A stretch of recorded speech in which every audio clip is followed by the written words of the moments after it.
Good morning and welcome to the Cal Poly Strawberry Center's virtual field day for 2020. My name is Gerald Holmes. I'm the director of the center and we have a great morning planned for you. We really regret not being able to hold this meeting in person, a chance for everybody to network. It's always been such a great event. But we didn't want to let this opportunity pass without being able to extend the information that we've gathered this year through our research. So we're really looking forward to doing that with you. And again, we apologize that due to COVID-19 restrictions, we're not able to hold this meeting in person. Hopefully next year we'll be able to do that. We have over 340 RSVPs for this meeting, so it's a great turnout. As well, we've had a great response from our sponsors, and I'd like to acknowledge each of them now. Our gold sponsors first, Coolpack, Summit Agro, Terramera, Good Farms, Plant Sciences, Lassen Canyon Nursery, Nature Ripe, CalCoast Machinery, Sierra Cascade Nursery, Maxco, AgRx, Driscoll's, and Sunrise Grower, a Sunopta company. And now our silver sponsors,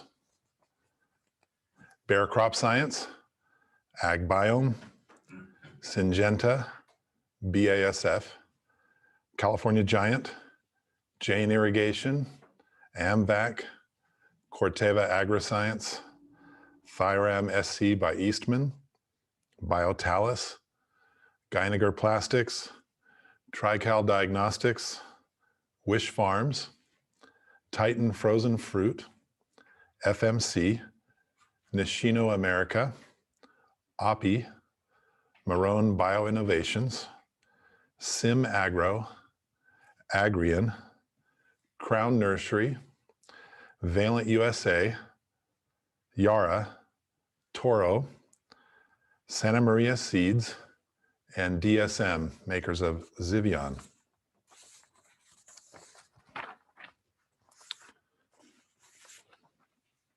We're almost ready to begin, but I wanted to explain a little bit about today's format. What we tried to do, because we're in the virtual format, we tried to take advantage of this type of format, and we partnered with the California Strawberry Commission's David Navarez to add a lot more video to our presentations. So in each one of our videos, you'll notice a lot more video than you're used to. And I think of this as kind of like the Super Bowl. It's great to be at the Super Bowl, but if you're at home, you get to watch the play-by-play, you get to watch the slow motion replay. And so there's actually advantages to being at home and watching the game that way. And we like to think that the same principle is at work. This isn't the Super Bowl, but same principles at work here for this field day. So all the presentations are pre-recorded, but the question and answer sessions that follow each of the presentations will be live. And some of those people will be here with me, and some of those people will be joining via Zoom from other places in the state and the country. In the chat section of Zoom at the bottom of your screen, you'll see a link to today's handouts. So if you haven't gone to that link, please do so now, and you can follow along with the presentations. The handout packet is about 20 pages, so it'll take a little while to print that, but it would be useful for you to have that in hand as we go through each of the presentations. Sometimes the text is a little small on these graphs and charts, and so it might help you to refer to those. But if you are not able to do that now, please know that the handouts are there on our website now and always. And this meeting will also be recorded and posted there for later viewing. If you joined a little bit before 9, you would have seen a screen that discussed the continuing education units. And I want to go over that again. In order to receive credit for continuing education units, you need to be participating via Zoom and not YouTube Live. YouTube Live will not give you the option of participating in the polling questions.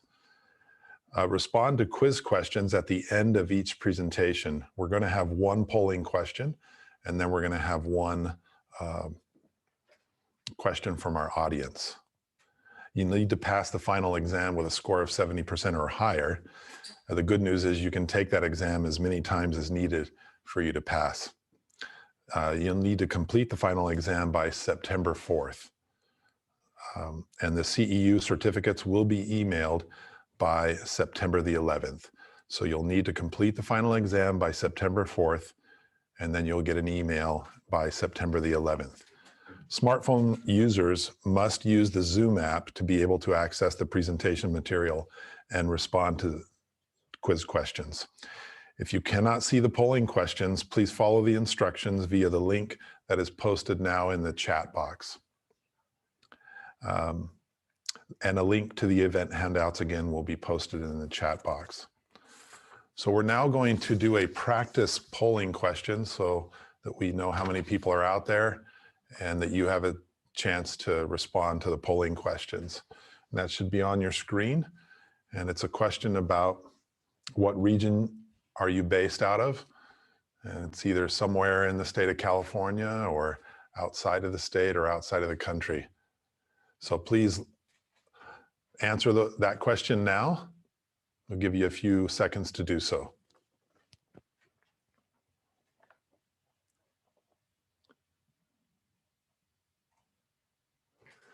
Okay, so you've had a chance to enter your answers, and that'll give us a sense of how many people are on this Zoom meeting. And with each of the questions that we get to later in the program, it'll give us a sense of when to cut off the polling. Okay, before we get started with the research presentations, we're going to hear from our Dean of the College of Agriculture, Food, and Environmental Sciences, Dean Andy Thulin. Andy?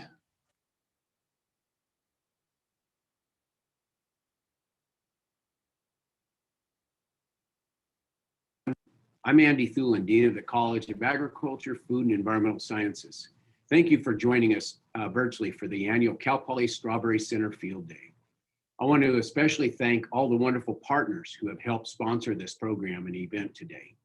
And thanks as always to the California Strawberry Commission Board of Directors and Rick Tomlinson for your wonderful partnership with Cal Poly.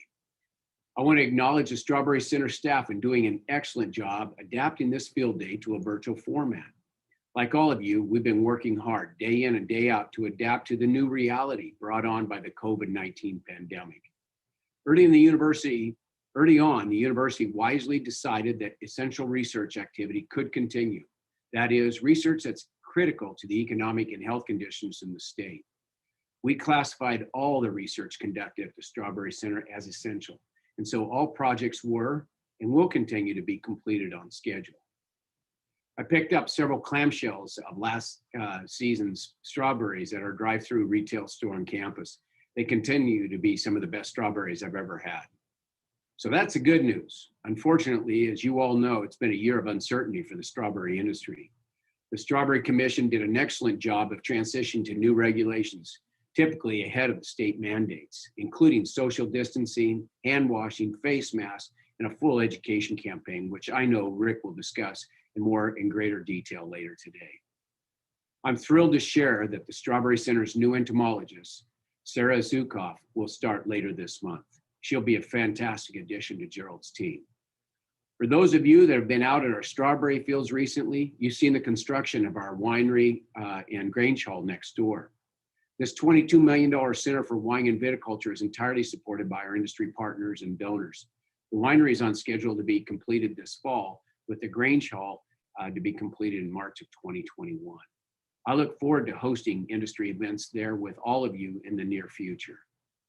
We also are making good progress on the new Frost Research and Teaching building in the center of campus. This building has 7 food-related labs under construction, thanks to the J.G. Boswell Foundation and several other wonderful donors.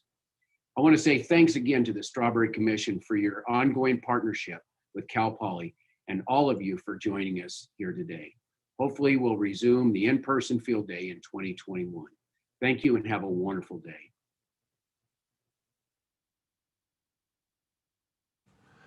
Thank you, Andy. It's a lot of exciting things happening in the college, and we hope that next year maybe we'll be able to hold part of our field day in that new Wine and Vit Center. And now the first stop on our agenda is with Dr. John Lin, manager of the Automation Engineering Program. John?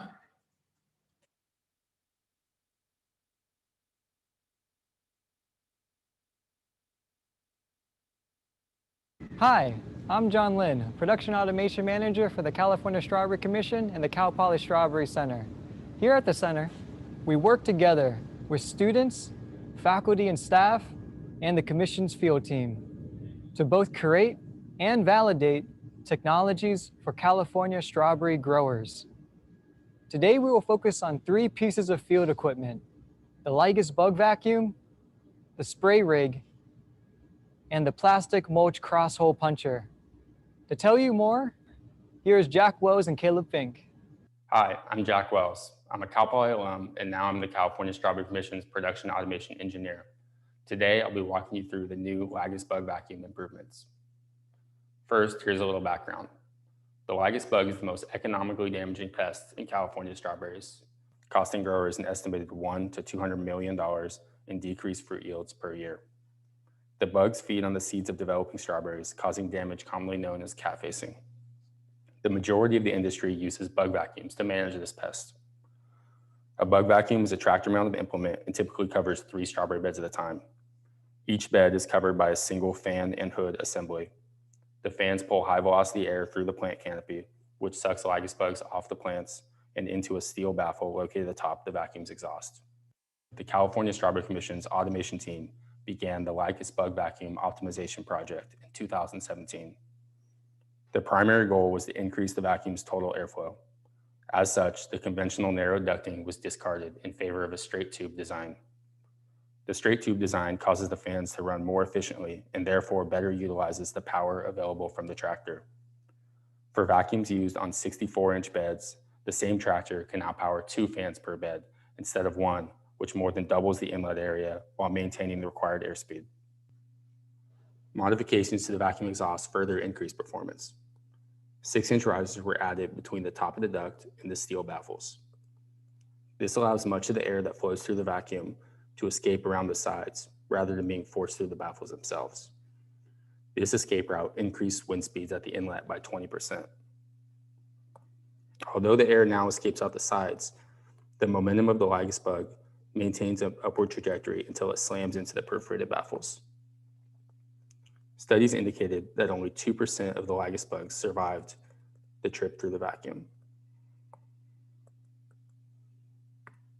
The result of this work is the new double barrel bug vacuum, which has been evaluated to remove an average of 2.3 times more Lygus bugs per pass than conventional vacuums. The new vacuum is available for purchase from C&N Tractors in Watsonville and Paso Robles, California. In addition, fabrication drawings and component listings are available online by navigating to the Automation tab on calstrawberry.com. The work discussed thus far has been on 64-inch bed vacuums, typical of the Santa Maria and Oxnard growing districts. Recommendation for the smaller 2-row beds found in the Watsonville and Salinas areas will be provided late 2020.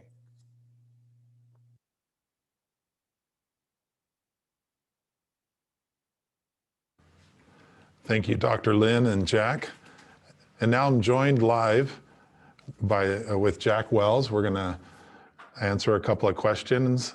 And I want to reiterate the way this is going to work throughout the field day today.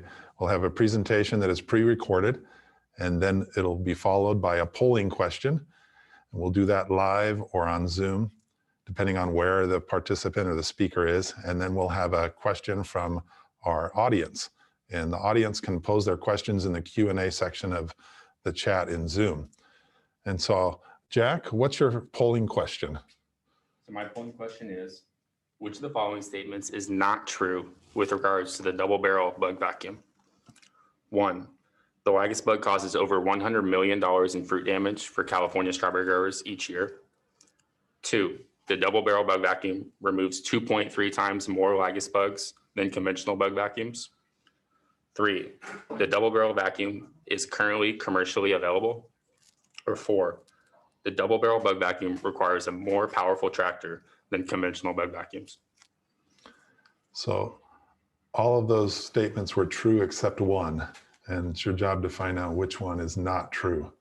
We'll give you a few seconds to enter your answers.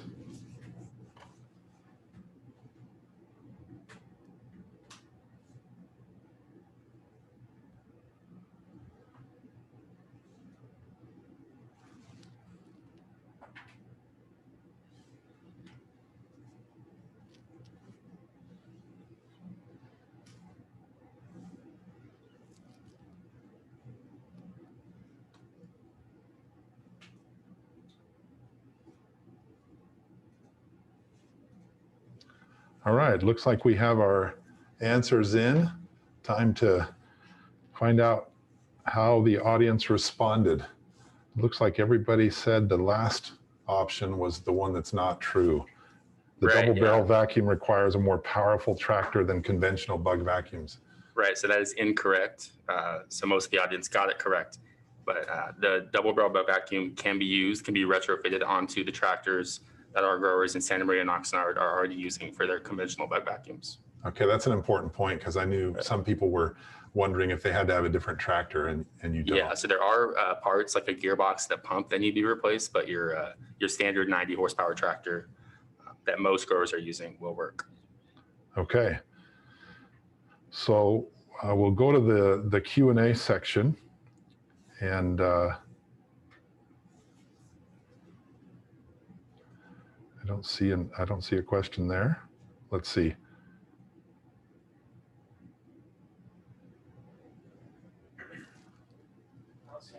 I don't see any questions from our audience. Anything else you'd like to say about the bug vacuum? Where can they get one, for example? So our industry partner at this time is CNN Tractors. So they have locations in both Watsonville and Paso Robles, California. So the plans are also available online, as I mentioned in the presentation, but commercially from CNN Tractors. Can they just make them here at Cal Poly? They can't make them at Cal Poly, but you can take the plans, and if you can convince Cal Poly students to do it for you, maybe. So it's not a manufacturing. Correct. Let me. What is the cost of this improved 3-bed model?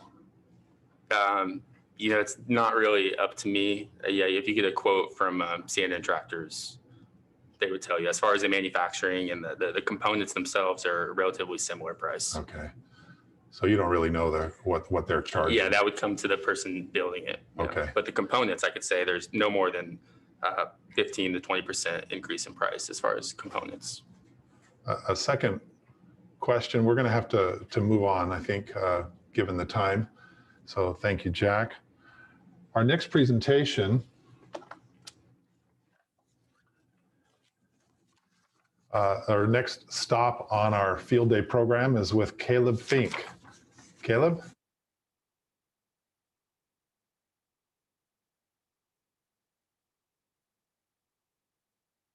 I'm Caleb Fink, Production Automation Engineer with the California Strawberry Commission.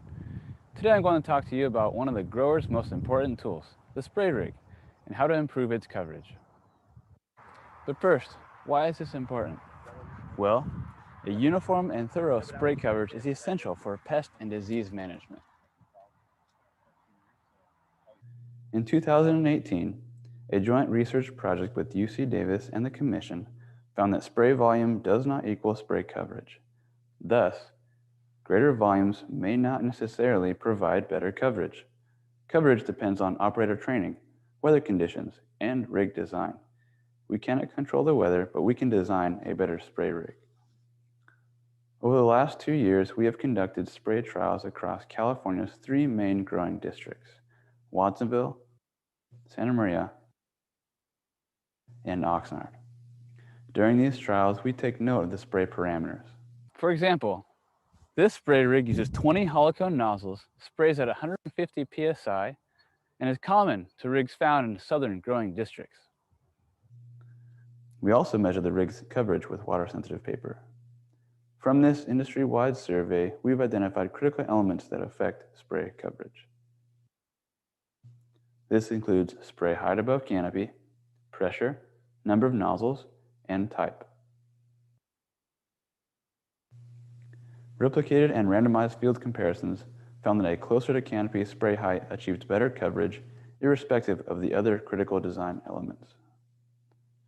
And that for 4-row systems, 8 ConeJet TXR 80036 ceramic nozzles operating at 111 PSI performed the best out of all the designs tested.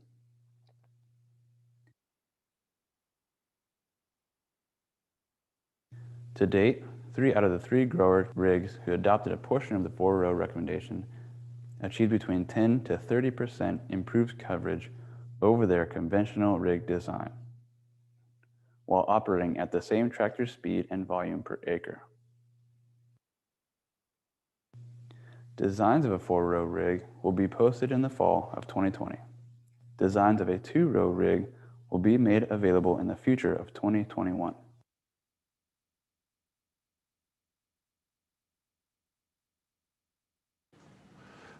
All right, we're joined now live with Caleb Fink, and we have the polling question first, and then we'll go to questions from the audience.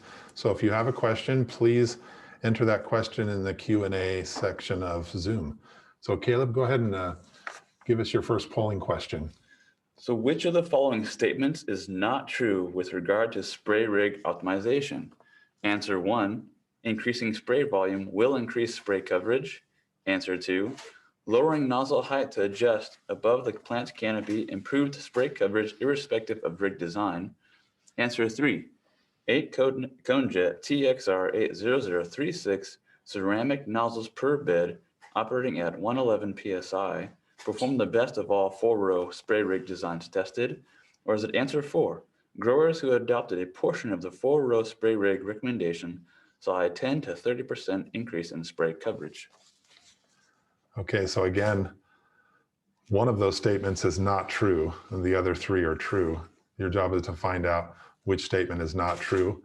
We'll give you a few seconds to enter your answer into the polling section of Zoom.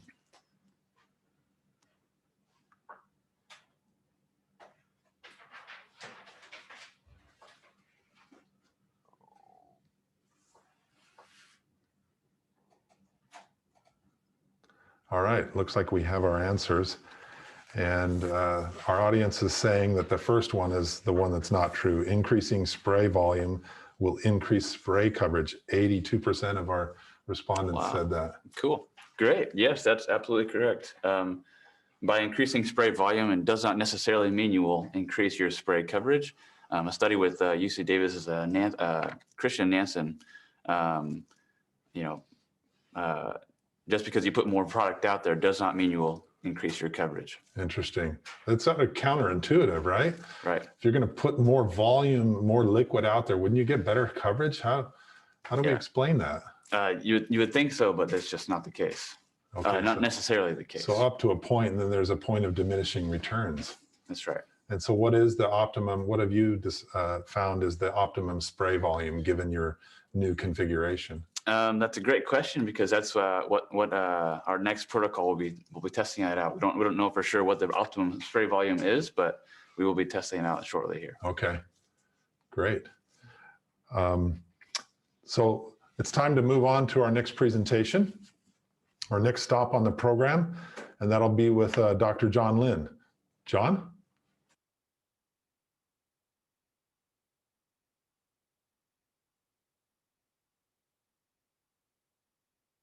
Poly Strawberry Center, we have the Automation Help Desk, where growers can sponsor a team of students to work on a project for them. Now here's Jack Wells. He's going to tell you about one of our recent projects, the Plastic Mulch Cross Hole Puncher. In the Santa Maria and Oxnard growing districts, hole punchers are driven through the field immediately prior to planting. Hole punchers are a tractor-mounted implement with 4 spike-covered wheels that roll across the top of the plant bed. The spikes cut the plastic mulch and leave tapered holes in the soil at a predetermined spacing. The holes increase the speed of hand planting and minimize risk of plant damage. Conventional hole punchers leave narrow cuts in the plastic, which can prevent adequate water and sunlight from reaching a young strawberry plant. In some cases, this leads to plant death and increased replanting rates. To combat this, some growers utilize hand labor to make a cut perpendicular to the existing slice, opening the hole and allowing more water and sunlight to reach the plant. This process is estimated to cost $100 per acre. In 2019, 2 local strawberry growers requested the Automation Help Desk produce a cost-effective solution to this problem. The cross hole puncher was developed at the Cal Poly Strawberry Center and is the direct replacement for conventional hole punchers. The implement is 3-point hitch mounted and rolls under its own weight. Spikes can be customized to produce the required cut pattern and cut depth, and the plant spacing is easily adjusted. The cross hole puncher is inspired by combine harvester and hay rake design. The spike reel is driven such that the spikes are oriented vertically at all times, allowing the cross fins to cut the plastic without scooping large amounts of soil on exit.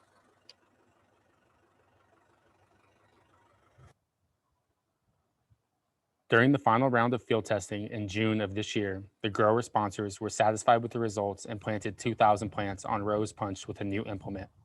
Pending results of plant health and establishment in that block, the cross hole puncher may be used on several hundred acres this fall. Following the format of the Lagus bug vacuum release, specifications and assembly instructions for the cross hole puncher will be available on the automation page of the calstrawberry.com website by late 2020.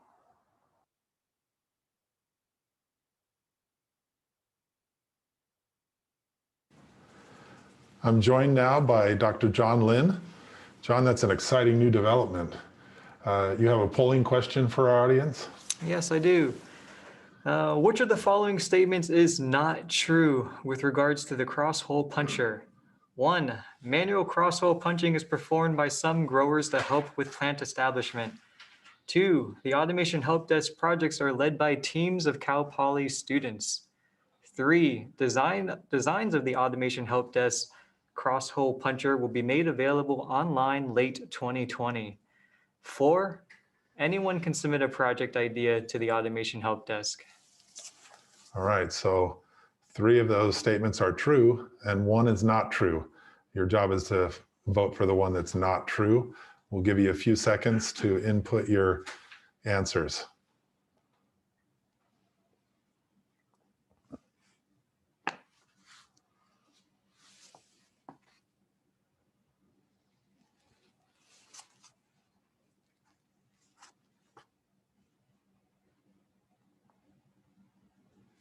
Just a few more seconds.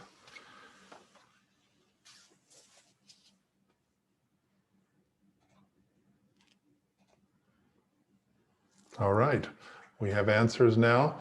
It looks like it's a pretty even across the 4 answers, John. The highest percentage, 31%, voted for that last one. Yeah. Is that the one that's not true? That's correct. Yeah, this was a thinker. Essentially, you have to be a California strawberry grower to submit a project to the Automation Help Desk. So it's a requirement. Okay, so what if I'm not a grower, but I'm in the strawberry industry? We are focusing on growers right now. That's the primary target for the California Strawberry Commission and the Cal Poly Strawberry Center's automation program. So we want growers. We want to assist growers. Okay. So if you're somebody who wants this to happen, you need to partner with a grower, maybe. Yes, right? absolutely. Yeah. Okay, we do have a question from a viewer on YouTube Live. It says, where will the specifications and assembly instructions be available? Will they be available online? Yes, they will be. So currently we have designs for the Lagus bug vacuum with Jack Wells that you just heard about online. It's going to follow a very similar format. So it's going to be online. There's going to be CAD drawings of all the components. There's going to be assembly videos. There's going to be some basic instructions. It should be any fabricator should be able to assemble it and fabricate and assemble. Great. And what's the timing on that? We're targeting by end of year. Okay. 2020. End of 2020. That's correct. Excellent. Well, time to move on to our next presentation, John. Yeah, thank you, Gerald. So our next stop is actually right outside. So if you join me, I'll meet you there.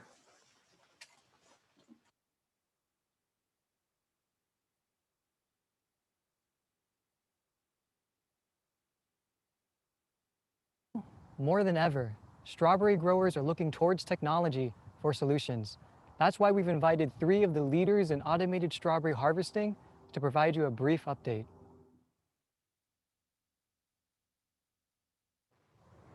Hey guys, it's Kyle Cobb from Advanced Farm, coming to you today from foggy Oxnard, California. Thanks a lot to the Commission for letting us tell you more about our company today, and we look forward to seeing you all in the field soon.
This is Louis Anderson. I'm CEO of Traptic.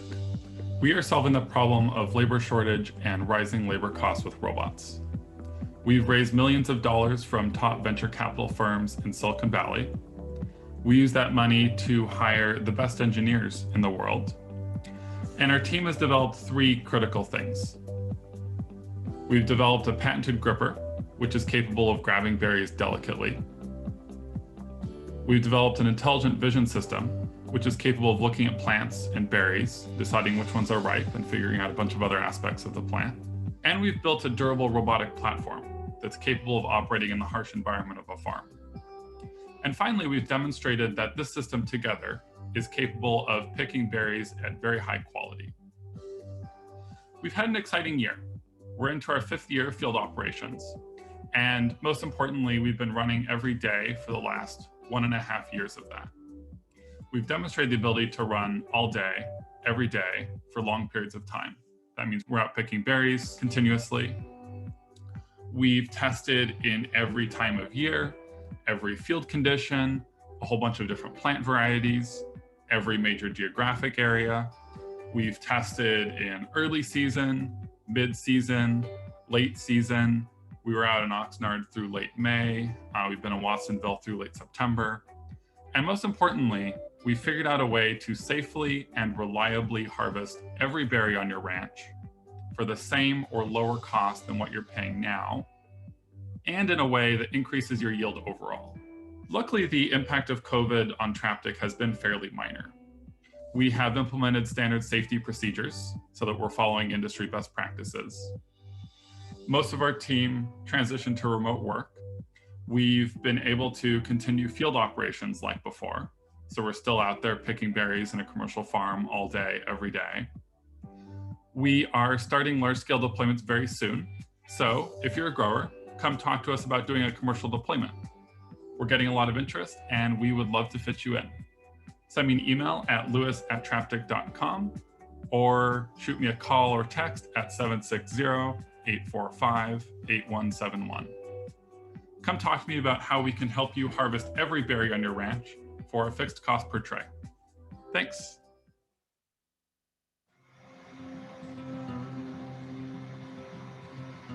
At Harvest Crew, we're at the forefront of automated agricultural harvesting services, and we have set our initial growth target on the $3.6 billion US strawberry market. We have created a modular robotic vehicle that automates the harvesting and packing of strawberries. Each harvester has 16 independently working robots outfitted with our vision system and vision AI. With our vision system, each berry on a plant is scanned to determine if it is ripe, healthy, and ready to be picked. With one robot per plant, Each robot has 6 picking claws made from FDA silicon rubber and set to pick a berry without damaging the fruit. With 6 picking claws per robot, there are 96 picking claws ready to harvest as the harvester autonomously navigates its way through acres of strawberry fields. Through the eyes of our vision system's dual cameras and played back at half speed, this video helps to illustrate the immense amount of information that is being processed in real time. Here, the targeting system identifies ripe berries and their coordinates to ensure exact placing of the picking claw. Played back in real time, the plant is scanned, then the berries are targeted and picked within 8 seconds. During our spring 2020 field testing, we added our berry transport system. This modular add-on carries the berries from each of the robots to the top of the harvester for inspection and packing. For the first phase of on-harvester packaging, a small team of quality control personnel perform a final quality inspection and pack individual clamshells. With our harvester-mounted LiDAR system, we now have 360-degree, three-dimensional data of the fields, plants, and all objects below and surrounding the harvester. This allows for more precise navigation down rows of strawberries and provides 3D view to the harvester so that it does not collide with growing rows, people, and other obstructions that are in the harvester's path. This spring, our harvester is field testing 2 to 3 days a week in our Florida fields. Our team is monitoring the performance of the harvester as a whole and each of its subsystems to evaluate performance and determine methods for improving accuracy, uptime, and to identify cost reduction measures. While the harvester is impressive in itself, once you get under the hood and witness the flurry of robotic activity, you begin to see the huge impact automation will have on the agriculture market and how Harvest Crew is ready to scale and fulfill the needs of farmers with this extraordinary set of technologies.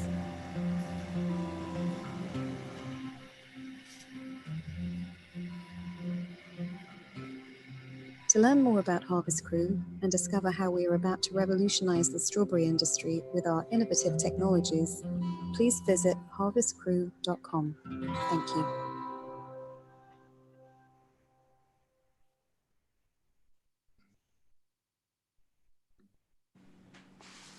Wow, that's some pretty exciting technology there. So now we're joined live with Kyle Cobb, co-founder of Advanced Farms, coming in from Sacramento. Louis Anderson, co-founder and CEO of Traptic, coming in from San Jose.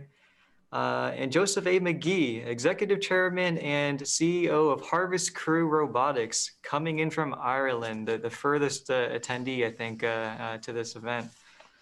So yeah, thank you all for coming in and sharing that update. So 2020 has been a pretty unique year. I think every company, everyone has been reacting to COVID. So the question that I want to ask or start us off with is, has COVID changed your timeline or goals in any way in the rest of the year and even into 2021? So let's start off with Kyle Cobb. Yeah, hey, thanks, John, for having us, and thanks everyone for listening in. I guess what I would say is, we took COVID as a chance to learn from our grower partners. I mean, we're always really impressed with the resilience of strawberry growers, and this was no exception. I think the industry more or less took it in stride, though it certainly impacted everyone. And it was nice to have a front row seat to understand how an industry and a world-class organization, like Good Farms, for example, one of our key grower partners, handles that sort of thing by putting people first and safety first and showing up every day. And I think that's what we tried to do, was show up and contribute what we could to the harvest process. We are, out there every day picking hundreds of pounds of berries over the course of the season, and we look forward to going out and doing the same thing next year. So timeline was sort of right on track, and thanks again to some big help from our grower partners. Okay, great. So no delay. That's great. Louis? Yeah, and thanks also for organizing this. I would also say it hasn't changed our timelines at all. We're lucky enough that our engineering team is able to work really effectively while being remote. And we're also able to continue operating every day like we were before. So we're able to continue doing a great deal of testing, keep operating every day. Our engineering progress is progressing really well. So yeah, I'd say it's been a challenge, but luckily it has not changed our timelines at all. And Joe? Hi, John. Thanks, guys, for having me. Yeah, we just like Kyle and Lewis, we haven't actually seen any slowdown in timeline. If anything, we've seen increased interest and more pressure to accelerate development. One of the challenges, obviously, COVID impacts the availability of labor, which is a significant issue. But what we've also found is the whole food and safety. Our design does not actually touch the strawberry with human hands, and the whole COVID-19 has kind of heightened that issue of the food and safety. So we're seeing a lot of pressure from people to accelerate the timeline rather than pushing it back. So yeah, no impact on our schedules. So we'll take some questions from the audience here. So how does each machine treat unharvestable or cull fruit? And feel free to just answer as it comes to your mind. Yeah, I'd say one of the great things about what we're doing is, we've heard that a lot of the human pickers tend to take those berries and throw them in the furrow. And with automated harvest, you have the opportunity to be really diligent about getting those out of the field. So you can get them out of the field into a trash can or some other way of disposing them that won't spread as much disease, and will really help keep your field a lot cleaner, which will over time increase the yield of your crop. This is one of the many ways that we are seeing that automated harvest can and automation as a way to augment your existing workforce can really increase the yield of your field overall. I'll just add to that. I think Lewis, we don't think about this that differently. He summarized it well. I think the only other thing that I would say is, if you go back and watch our video, you'll see that we put fruit into an RPC that can then be sorted after the fact. And I think that's one thing that humans do really well, is sorting fruit by quality. And so that's done in sort of a secondary step. And I think it sort of enhances the quality of fruit coming out of the harvest process. Yeah, guys, I would echo that. Maybe one of the differences is we actually have a secondary inspection vision system, which is part of our National Science Foundation. So our vision system will pick the strawberry, and then we'll do a secondary 360 inspection of that machine, and then we can actually sort based on the quality algorithms that we use. And we will collect both the packable berries and the kind of culled berries on the harvester. I think the big issue that we've got from the growers is the issue of clearance. You must clear the field, even of the poor strawberries. Absolutely. We do have another question here. Do you foresee asking the grower to change their grow system, possibly to something more similar to a substrate system, to assist your automation approaches? I'm happy to start on this one. I think we were always really focused on going to where the market is today and where the problems are today, and that seems to be mostly in soil. We're certainly working closely with grower partners to optimize in soil growing conditions, and of course we welcome all ideas and opportunities to collaborate. But for now, we're really focused on trying to go to the grower and solve the problem as it exists today, without asking for a big investment in changing practices. Yeah, I definitely agree with that. We're following a very similar approach. We believe strongly that when we deploy our service, it needs to improve the economics of the growing operation overall. And so, number one, we're making sure that we run this as a service, and that we charge a fixed price per tray that's the same or lower than what you'd pay with a purely manual solution. And we are seeing that there are ways where we can increase the yield of the field overall, really help the grower get more revenue per acre. And so, we're also making sure that we don't add any additional costs so that overall there's a strong economic case for deploying this quickly. And so deploying in kind of traditional soil harvest, I think is a really important aspect of making sure that the economic case works out for the grower. Unfortunately, we are out of time, but you can continue to ask questions in the Q&A, and the panelists might be able to get back to you directly. And feel free, these panelists, all of their contact information will be made available on the agenda or on our website. Thank you. Thank you, And John. back to you, Gerald. Thanks, guys. Bye. All right.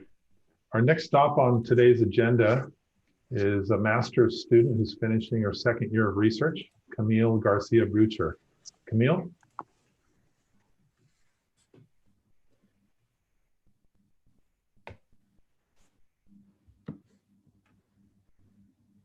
My name is Camille Garcia Brucher. I'm a second-year master's student here at Cal Poly in the Horticulture and Crop Science Department. My advisor is Dr. Charlotte DeCock, and she comes from the Natural Resource Management and Environmental Science Department. And I'm going to be talking to you about our project, the effect of pre-plant fertilizer on 4 strawberry cultivars. Strawberry growers are ahead of the curve when it comes to managing their nitrogen fertilizer applications. They can do a lot of these applications through their drip irrigation system so that they can precisely time fertilizer with the crop nitrogen needs. If a grower uses a pre-plant fertilizer, it is often one of these slow-release fertilizers. And the idea is that this fertilizer slowly releases plant available nutrients over the course of the winter. However, some research from the UC Cooperative Extension suggests that this release pattern is not as slow as we might think. And in fact, a lot of the nitrogen is released before the plant uptake is significant. So we need more research to better understand the fate of the nitrogen in this pre-plant fertilizer. So we want to know the effect that pre-plant fertilizers have on yield, disease incidence and plant mortality, and the crop and soil nitrogen dynamics, and whether or not these 3 things are even affected by the pre-plant fertilizer, or perhaps they're more a result of cultivar, or maybe even an interaction between the 2. Our project takes place in Field 35B at the Cal Poly Strawberry Center, which was inoculated with Macrophyllina phaseolina in 2017. The design is a split plot design with 2 treatment factors. Our first treatment factor is the pre-plant fertilizer application, and this is what determines the blocks. So some of the blocks contain 100 pounds of nitrogen per acre of Cal Poly certified compost, 100 pounds of nitrogen per acre of AgRx polyurea coated control release fertilizer, and the rest of the blocks are control treatments that didn't get any pre-plant fertilizer application. We chose to use compost because it's currently being incentivized by the CDFA Healthy Soils Initiative to build soil health. And our 4 cultivars are randomized within our blocks. So we have Monterey, San Andreas, and Albion, as well as the Driscoll's proprietary cultivar. Our methodology for the yield data is pretty straightforward. We basically just harvested the fruit ourselves. We harvested each plot individually. So there are 6 individual plots per bed. So each plot got its own crate. And then once we finished, we weighed that crate to get the yield in total pounds of fresh weight. Once a week beginning in May, I began conducting disease incidence observations. So we do this by creating a scale of disease severity between 0 and 5. 0 indicates one of these healthy, vibrant green plants, and 5 would look like one of these completely dead brown plants. So I just walk the field and assign a score to each plant in the individual plots, and then summarize the total amount of dead plants per plot. So this gives us the disease progress over time. Once we have these numbers, we can conduct a statistical analysis called the area under disease progress curve, and this is a statistical summary of the disease intensity over time. In this video, Morgan is holding one of the instruments we use to collect our soil nitrogen data. This is called a Rhizon pore water sampler, and this one in particular was installed at a depth of about 14 inches or approximately below the root zone. So these long sensors are essentially lysimeters. So they have that porous ceramic tip, and they're just used for research because they draw smaller volumes of water compared with a lysimeter. We also have smaller versions of these installed in the root zone at approximately 8 inches. So every 2 weeks, we come and collect the water from in between the soil pores by attaching a syringe to these samplers and then creating suction by drawing the plunger of the syringe, which allows us to collect the water from down in the soil pores. This sample then is taken back to the lab and analyzed for mineral nitrogen, which are nitrate and ammonium. Eventually, we'd like to create our own nitrogen uptake curves for the cultivars in this trial and to see if there's any differences across treatment or cultivar. So to do that, we collected destructive plant samples once every 4 weeks, beginning in early April. So we would randomly collect 2 plants per plot and cut the above ground portion of the plant off, and then go back and collect the roots by using this bulb planter, which extracts the roots in an equal volume of soil. The above ground vegetative portion that Morgan already cut off, I take back to the lab and trim the leaves off, and then cut the stems and crowns separately into smaller pieces. And these organs get dried in an oven and then eventually ground up and put on an instrument in our lab to analyze for carbon and nitrogen. So this is my first results slide. For most of my slides, I use the same color coding. So the blue bars will always be our compost fertilizer treatments, the gray will always be our control, and the brown, the control release fertilizer or CRF treatments. Our yield results were determined by taking the total yield in pounds and dividing it by 9 pounds to get pounds in trays, and then ultimately trays per acre. So for both the 2019 and 2020 growing seasons, we saw a significant effect of cultivar on our yield result, and we did not see any effect of pre-plant treatment. Our area under disease progress curve analysis shows that in 2019, we saw a significant effect of cultivar on this result. We did not see any effect of pre-plant treatment. In 2020, not only did we see different statistical results, but we also saw greater disease. This is because the area under disease progress curve analysis takes into account disease intensity over time. So we saw some severe plant death in early June in 2020 compared with early July back in 2019. So that's why you see a lot more disease. We don't yet have all of the other 2020 data to explain why we saw a significant effect of treatment in this year and not of cultivar. Right now, I can only share the soil nitrogen data from the 2019 growing season since we're still processing the results from the 2020 growing season. In 2019, we did not see any significant effect of pre-plant treatment or cultivar on the amount of nitrate in or below the root zone, but we did see consistently greater concentrations of nitrate below the root zone compared with in the root zone. It's important to note that at the beginning of this field season, the soil residual nitrate was quite high. It was at 75 parts per million, and I believe it was down to 20 parts per million at the beginning of the 2019-2020 growing season.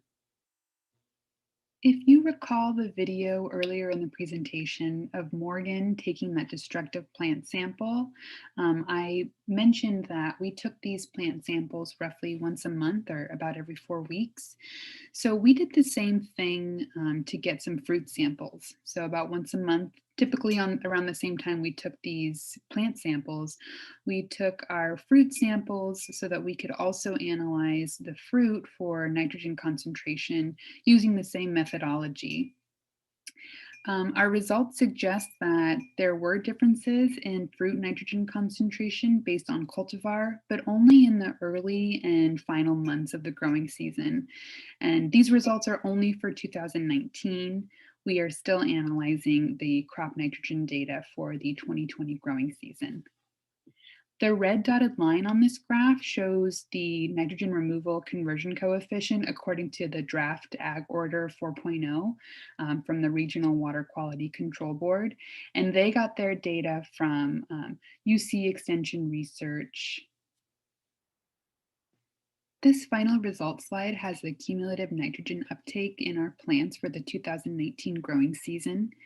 We saw a significant effect of cultivar on the cumulative nitrogen removal in fruit and the nitrogen uptake in above ground vegetation as well. In addition, above ground nitrogen uptake was significantly greater in the control treatment compared to the CRF treatment. It's important to note that overall, our fruit nitrogen removal and above ground nitrogen uptake in this experiment are a lot lower compared with some of the literature out there. And we think this is due to the disease pressure that this field faced. In summary, long-term compost application is known to build soil health, but there are also some known risks to compost application. In this particular experiment, we applied the Cal Poly certified organic compost, so we were able to do this safely without any negative effects on yield or plant disease and mortality. It's possible if you have fertile, fine-textured soil, such as what we have in Field 35 at the Cal Poly Strawberry Center, it may not be necessary to apply a synthetic pre-plant fertilizer as it does not show any benefits. Like most crops, strawberry nitrogen requirements are affected by yield, vegetative growth, nitrogen concentration in fruit, and nitrogen concentration in vegetative biomass. Our results show these factors were affected differently by cultivar and pre-plant fertilizer treatment. So this has implications for optimizing the rate and timing of fertilizer applications in the strawberry production system.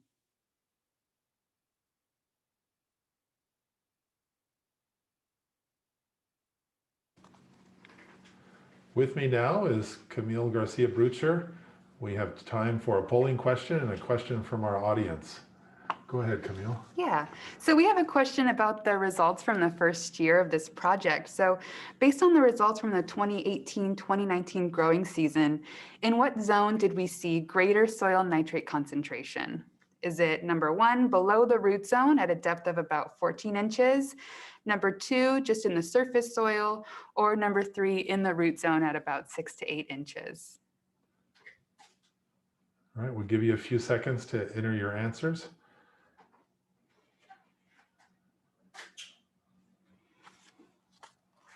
Remember, if you have questions, to put them in the Q&A section, and we'll try to get to those right after the polling question.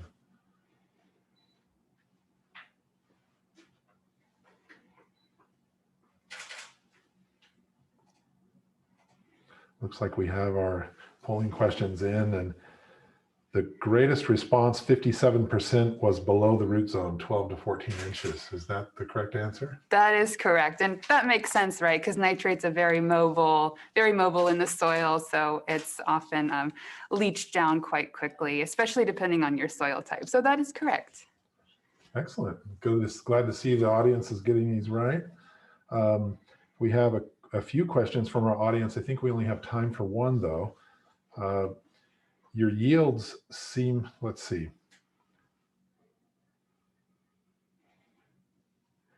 Can you expand on why you think that you saw significant treatment effects on disease in 2020, but not in 2019? Yeah, I thought this question might come up, and we don't yet have a solid answer to that. And we're also still processing a lot of the data from the year 2020. So we don't yet have the soil nitrate data for that year, as well as the crop nitrogen data. And we don't have the inoculum data yet for Macrophamina phaseolina. So we're still processing that. And so far in the literature, I haven't seen anything that would suggest that perhaps something treated with CRF that might have more nitrate would affect the incidence of Macrophamina phaseolina. So that's in the works. All right. I know there's several more questions here. We'll have Camille respond to those on her time, but we need to move on to the next presentation. And next up is Dr. Mojtaba Mansouripour. Mojtaba?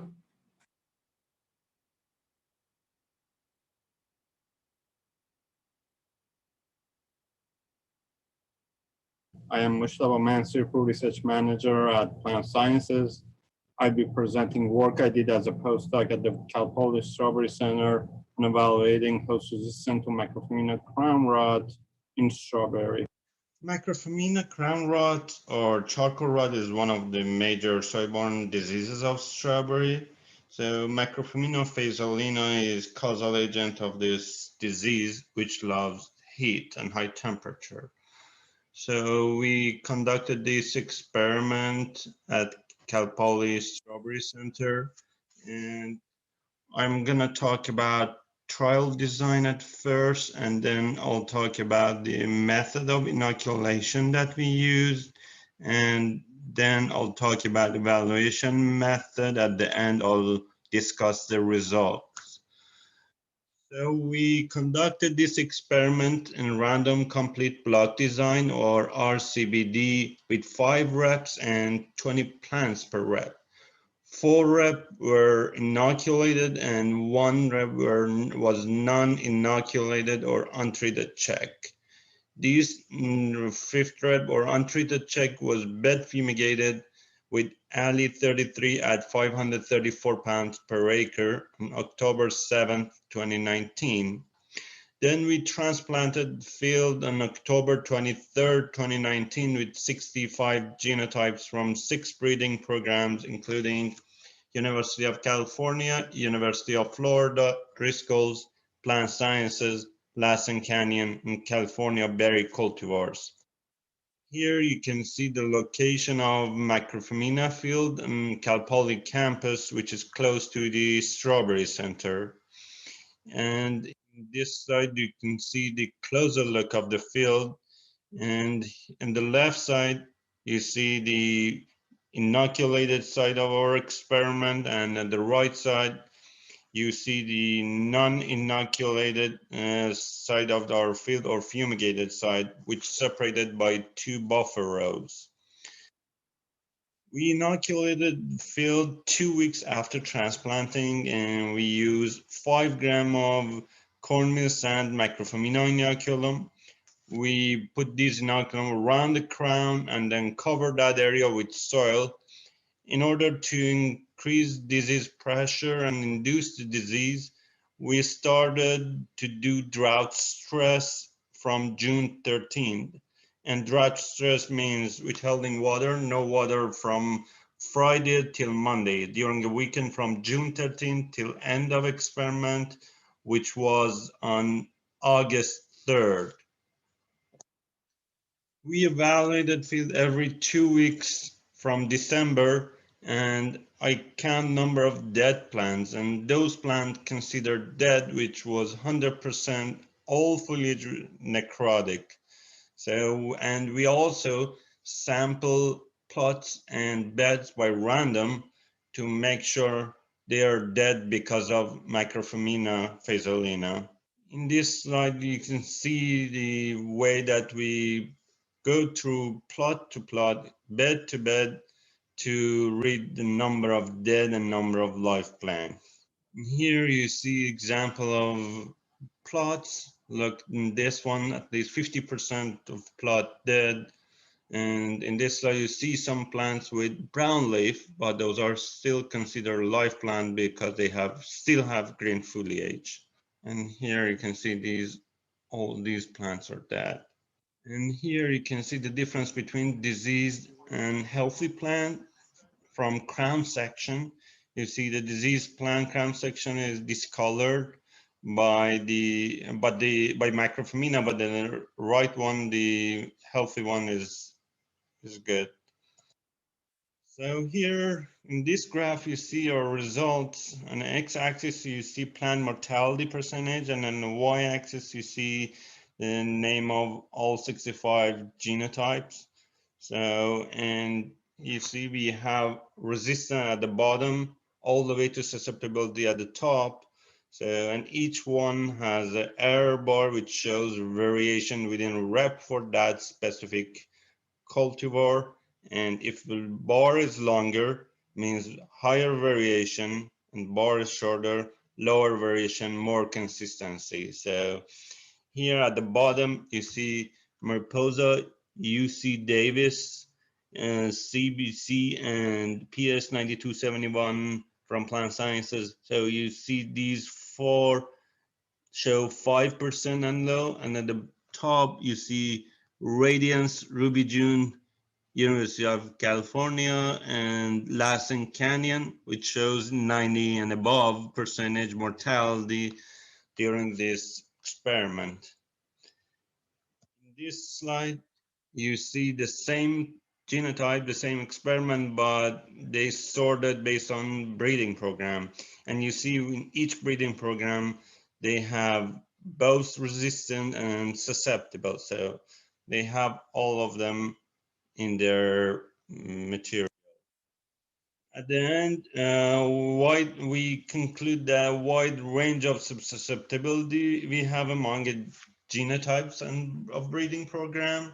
And we also have high level of resistance to Macrophomina crown rot, which is a useful source for breeders to transfer those resistant to new cultivars or their new popular commercial cultivars. At the end, all thanks California Strawberry Commission and NIFA SCRI grant to fund this project, and also all breeding programs involved in this project, including University of Florida, Driscoll's, Plant Sciences, UC Davis, Lassen Canyon, and California Berry Cultivar. At the end, thank you for your patience, and I'm ready to answer your questions.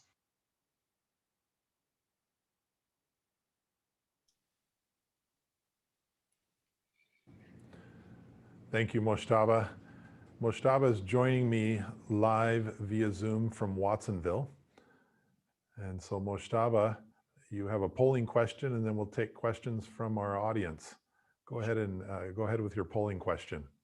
So my polling question is, which one of the following is favorable condition for Macrophomina phaseolina? 1, high temperature. 2, insufficient irrigation. 3, poor soil conditions.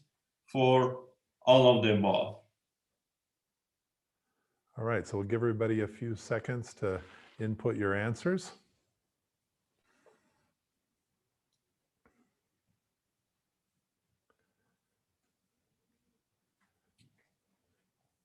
I feel like we need to play some Jeopardy music or something. All right, here we go. We have the answers here. It looks like 92% of the respondents said all of the above. Is that correct? Yes, that's correct, because Macrophomina loves heat, so high temperature help Macrophomina to show symptom. Insufficient irrigation and poor soil conditions cause stress to the plant, and stress, one of the major things, can help Macrophomina to plant show the symptom when Macrophomina attack. So all of the above is correct answer, 92%, answered correctly. Right, great. I have a couple of questions from our audience. Let's do at least one of them. Mojtaba, is there a fitness penalty for resistance in the case of resistance to Macrophomina in strawberries? Maybe you could describe what a fitness penalty is first. Means if we see any resistance, there is some other trait that could reduce. When we have, I can explain that correctly. When we have a resistance, we sacrifice something else to have that resistance. Is there any fitness penalty? So if I should say it is possible to have a fitness penalty for that resistance to Macrophomina. And if you see some, and yeah, you can see some fitness penalty for resistance to Macrophomina. So it's possible, but we don't know of a fitness penalty. We haven't identified one. Yeah, but it's possible. It could happen. But we don't study that. We don't know that if there is any. Okay, we have time for one other question. And this person asks, what would you think about how you can control macrofomina without chemical fumigants in the future. Is host resistance a good way of doing that? I mean, one of the big things, the major things you can do, develop the cultivar that show resistance or tolerance to macrofomina.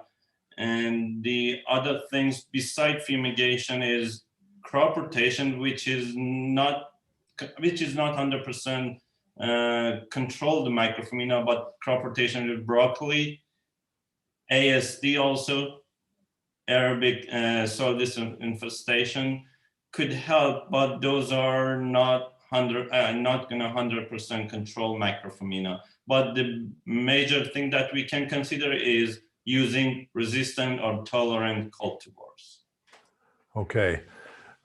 Thank you, Mojtaba, and thanks for the questions from our audience. It's time to move on to our next stop. And for that, we're going to Omar Benitez Gonzalez Benitez. Omar?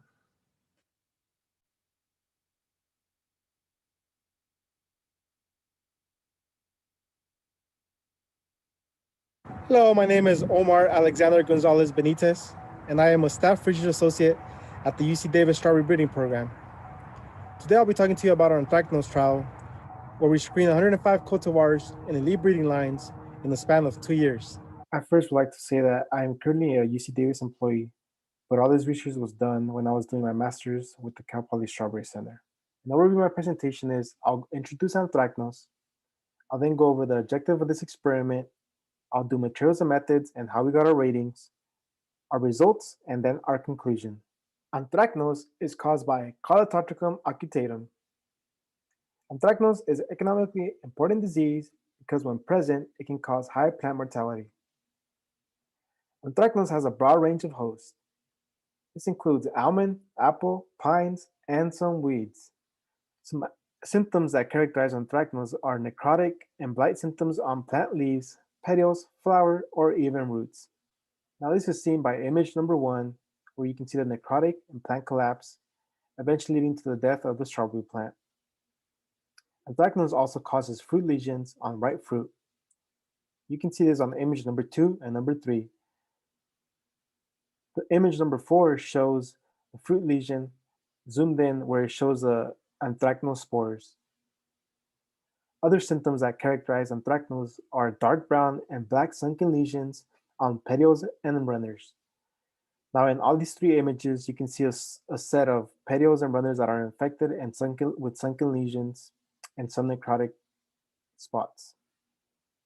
During the 2015 and 2016 strawberry season, there was an anthracnose outbreak leading to high levels of anthracnose in fields. This occurred in the Santa Maria and Oxnard area. Now in the image on the right, you can see a field with anthracnose symptoms. Because of this outbreak, it led to this experiment and the objective of studying 105 cultivars in elite breeding lines and screening them against anthracnose. Our materials and methods. This experiment was conducted at California Polytechnic State University in San Luis Obispo. In year 1, the trial was conducted at Field 25, Block 3, as shown by the arrow. The trial initiated October 23rd of 2018 and was terminated on April 29 of 2019. For year number 2, this experiment was conducted at Field 25, Block 8, as shown by the second arrow. The trial initiated October 23rd of 2019 and the trial terminated on April 29 of 2020. The experiment layout was a complete randomized block design. In year 1, we had a total of 76 cultivars, and in year 2, we had a total of 59 cultivars. Now there were a total of 30 cultivars that were used in both years. Each cultivar consisted of 4 inoculated reps and 1 non-inoculated rep. Each rep had a total of 10 plants. Now for inoculation method, there was a total of 3 local isolates of anthracnose used. Now in image number 1, you can see anthracnose growing in lab on media. Image number 2 shows the aftermath of when we harvested spores for the inoculum. Bare root transplants were soaked for 1 minute in 100 milliliters of anthracnose inoculum. Here in this video, you can see us pouring the inoculum into the bags and then we seal and shake the bags for 1 minute. We make sure that all the plants get soaked in the inoculum, and then soon after that the plants are soaked, we then take them into the field, and once in the field, we set them into its designated rep and plant. Our ratings occurred in a weekly event. We took plant mortality assessments where we counted the number of dead plants in each plot. From there, we got percent mortality. The picture on the left shows high percent mortality. The picture in the middle shows medium percent mortality. And the picture on the right shows low percent mortality. Here's a video showing our plot layout. This video was taken in July of this year, and it shows the experiment. You can see some of the cultivars that are susceptible and some that are resistant to the anthracnose. You can see some susceptible cultivars with high plant mortality and some with low plant mortality as well. Now our results, we had first symptoms of anthracnose 3 weeks right after planting, and that's when we started taking plant mortality assessments. Now the majority of the plant death occurred by January in both of the experiments. The breeding programs that were involved in this experiment were University of Florida, University of California, Davis, Plant Sciences, Planasa, Lassen Canyon, and Driscoll's. Now here I am showing you plant mortality in year 1. Plant mortality is on the x-axis, and on the y-axis you can see the cultivar and elite breeding lines. Here I'm just showing you how in each breeding program there was a wide range of susceptibility and resistance to anthracnose. With the arrow, I am pointing at Monterey, a cultivar that is widely used in the industry. It is close to 100% mortality. Now you can see that some of the programs had 100% mortality, and there were some of the programs like Plant Sciences that had a 0% mortality cultivars. Here I am showing you the data for year 2. In the x-axis, you can see plant mortality, and in the y-axis, you can see the cultivar and elite breeding lines.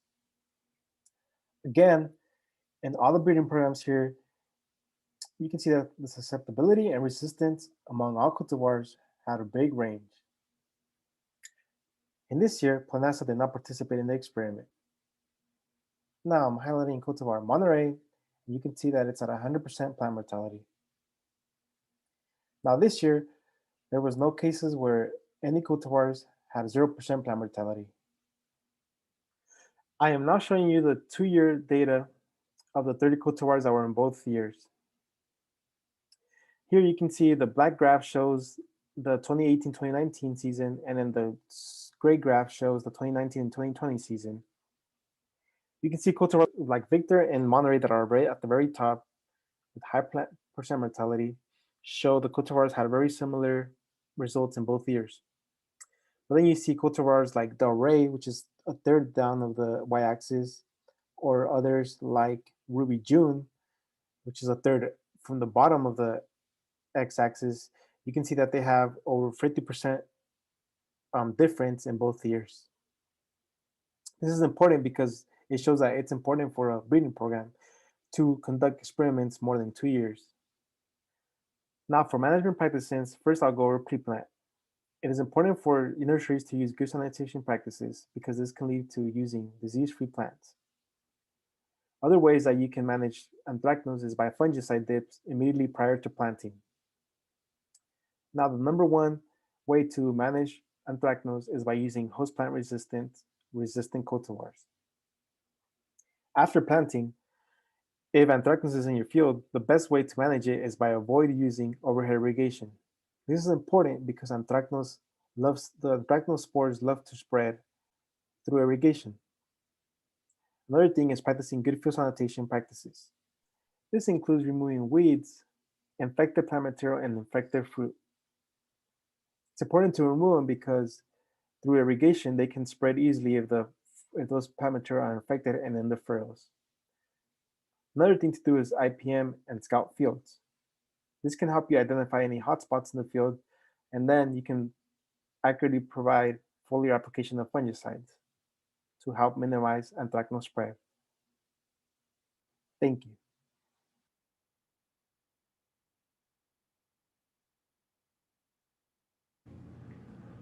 Omar is now joining us live from Oxnard, California via Zoom. Omar, welcome. Thank you. Why don't you go ahead and read your polling question? Okay. If you have identified that there's anthracnose in your field, what are some steps you should take in order to prevent a spread in your field? Avoid using overhead irrigation, practice good field sanitation, or all the above. So we'll give everybody a few seconds to enter your answers.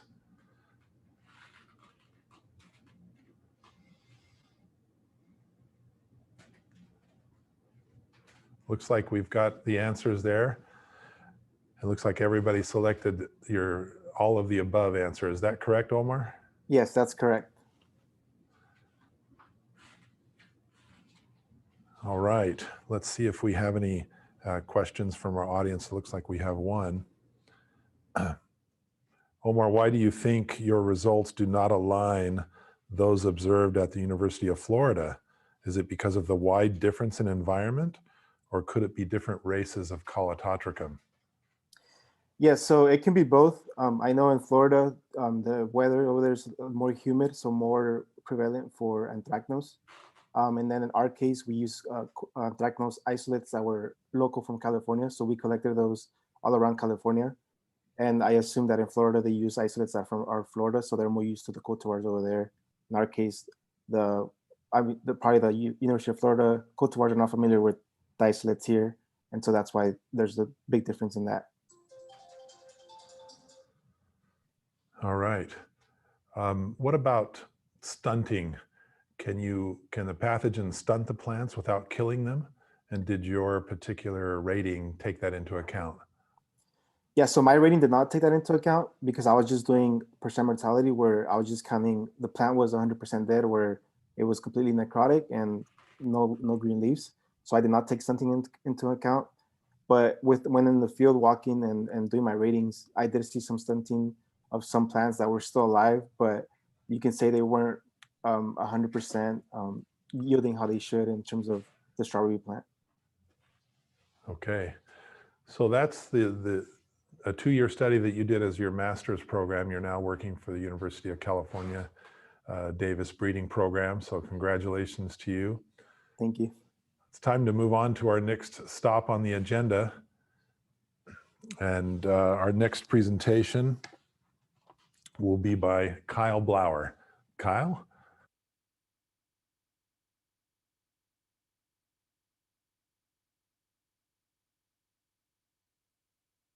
Hi, my name is Kyle Blauer. I'm the Field Research Manager at the Cal Poly Strawberry Center.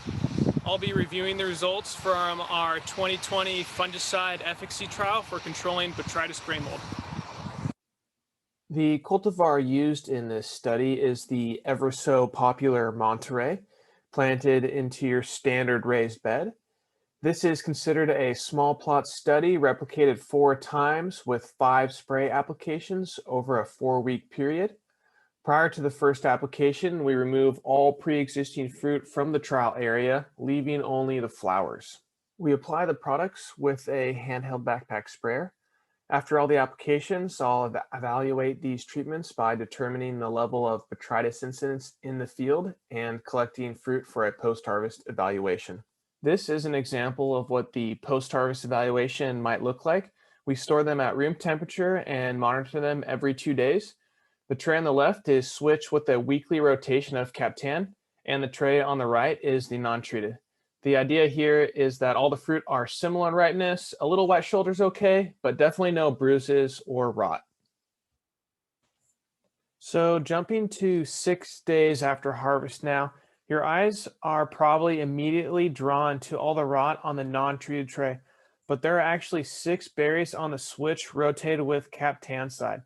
This is a dramatic difference here with only 3 berries on the non-treated tray that do not have gray mold. This would statistically separate, and I would classify switch rotated with Captan as an effective fungicide treatment. And that's the purpose of this trial, is to find treatments that statistically reduce the level of Botrytis gray mold to not spraying at all. I'm going to run over what you received as part of your field handout titled Fungicide Efficacy Trial Against Botrytis Gray Mold. I'll start with the green graph titled Early Season 2020. Note that the x-axis is only set to 45 here. I reduced it to help show some differences between treatments. And dropping in the field evaluation, in this case, it was 3 days after the final application, and we see pretty low pressure. The non-treated in the red box only had an average of 2.7%. The yellow or gold box is a treatment we put in all our botrytis trials. We also refer to this as the grower standard. We know that switch is very effective for controlling botrytis fruit rot, and Captan is widely used, so this is a benchmark as a standard treatment. But you're not going to see any statistical letter codes because nothing statistically separated. The disease pressure was just too low, and that was partially due to the warm weather and little rain during the trial. And frankly, that happened all year long. Now looking at the post-harvest evaluation 4 days after harvest, we see statistical separation, and there are actually 2 treatments at the top here that did significantly lower the amount of gray mold relative to the non-treated.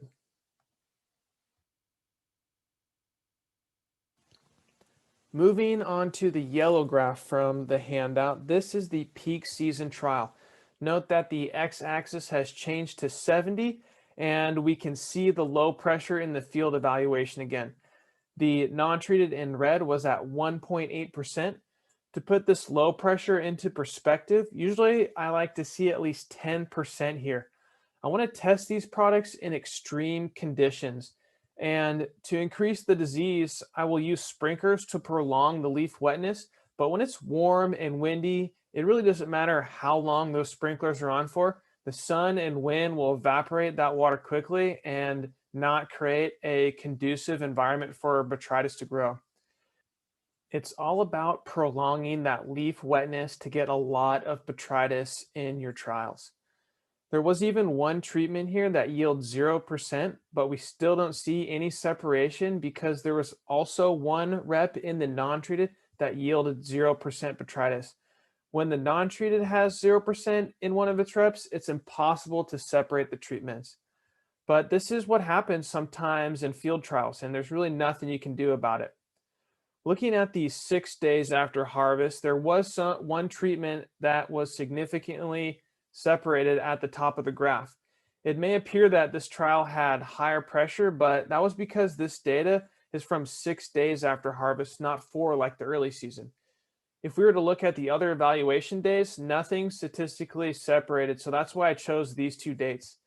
I get this question a lot of why we store these at room temperature and not 34 degrees like a commercial strawberry grower. And that's because mold doesn't grow at low temperatures very rapidly. We want to test these products in extreme conditions, and there's nothing more extreme than leaving your berries out at room temperature overnight. What's next in your handout for this talk is a fungicide efficacy table. I just have the few first lines on the slide so we can see them clearly. We compared data from our fungicide trials that we have conducted over the years, and we are working with the University of California to update the table located on the UC IPM website. Each fungicide gets an efficacy rating. 4 pluses is the max. NR means that that particular pathogen is not listed on the label. In some cases, we have found some level of control, so you'll see NR in parentheses with some pluses as its efficacy control level.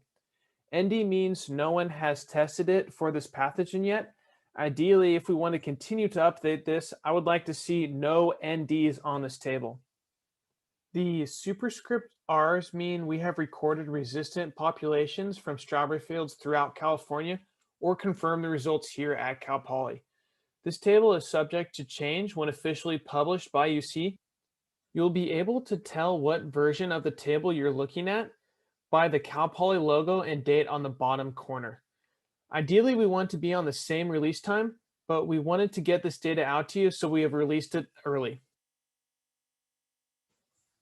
And lastly, the plan for next year is probably 2 more fungicide trials for botrytis gray mold. I think we'll assess to see how much of a problem rhizopus and mucor rot are in the industry because there's not a lot of products that can control it. So we want to help get registration if this is a regular problem, but the first step is to see where this pathogen is. I know we can get it here at Cal Poly, especially during the warmer late summer months of the year. For the next round of efficacy trials, I want to come up with an inoculation method to help further separate treatments. I'm not going to leave it up to Mother Nature to create a good disease pressure environment, so I think that would add a lot of value to these trials. We can also look at resistance at the same time as these trials are going on and continue monitoring the change in populations. All this information we are gathering would be updated in that fungicide efficacy table I just talked about. That seems to be the easiest way to relay our findings is in that table. And thanks for taking the time to listen to me today.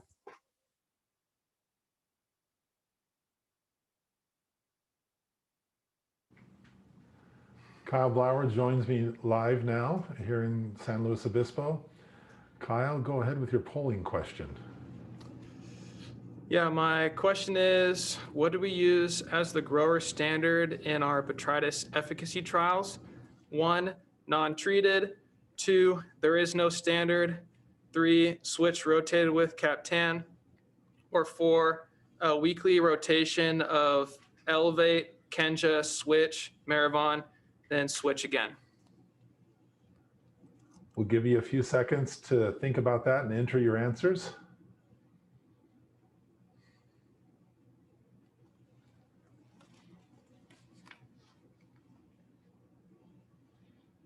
All right, looks like we have our answers in, and 75% of the audience says that it's switch rotated with Captan as a grower standard. Is that correct? Yeah, that's correct. Switch is an effective fungicide, and Captan is widely used throughout the industry. So a weekly rotation of that seems to be a good standard. So it has the potential to change based on how the industry is, controlling botrytis. But for now, it's switch rotated with Captan. Okay. Excellent. We have a couple of grower questions from the audience.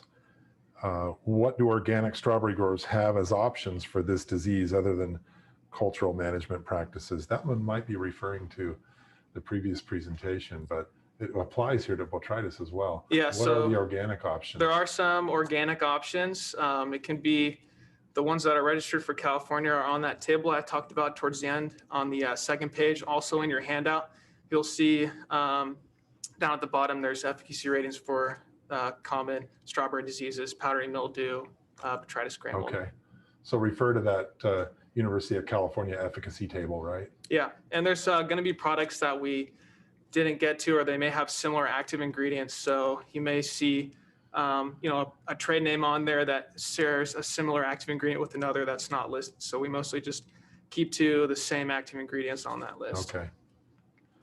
I think we're ready for our next stop. Yeah, and our next stop is actually by our director here, Dr. Gerald Holmes. Gerald?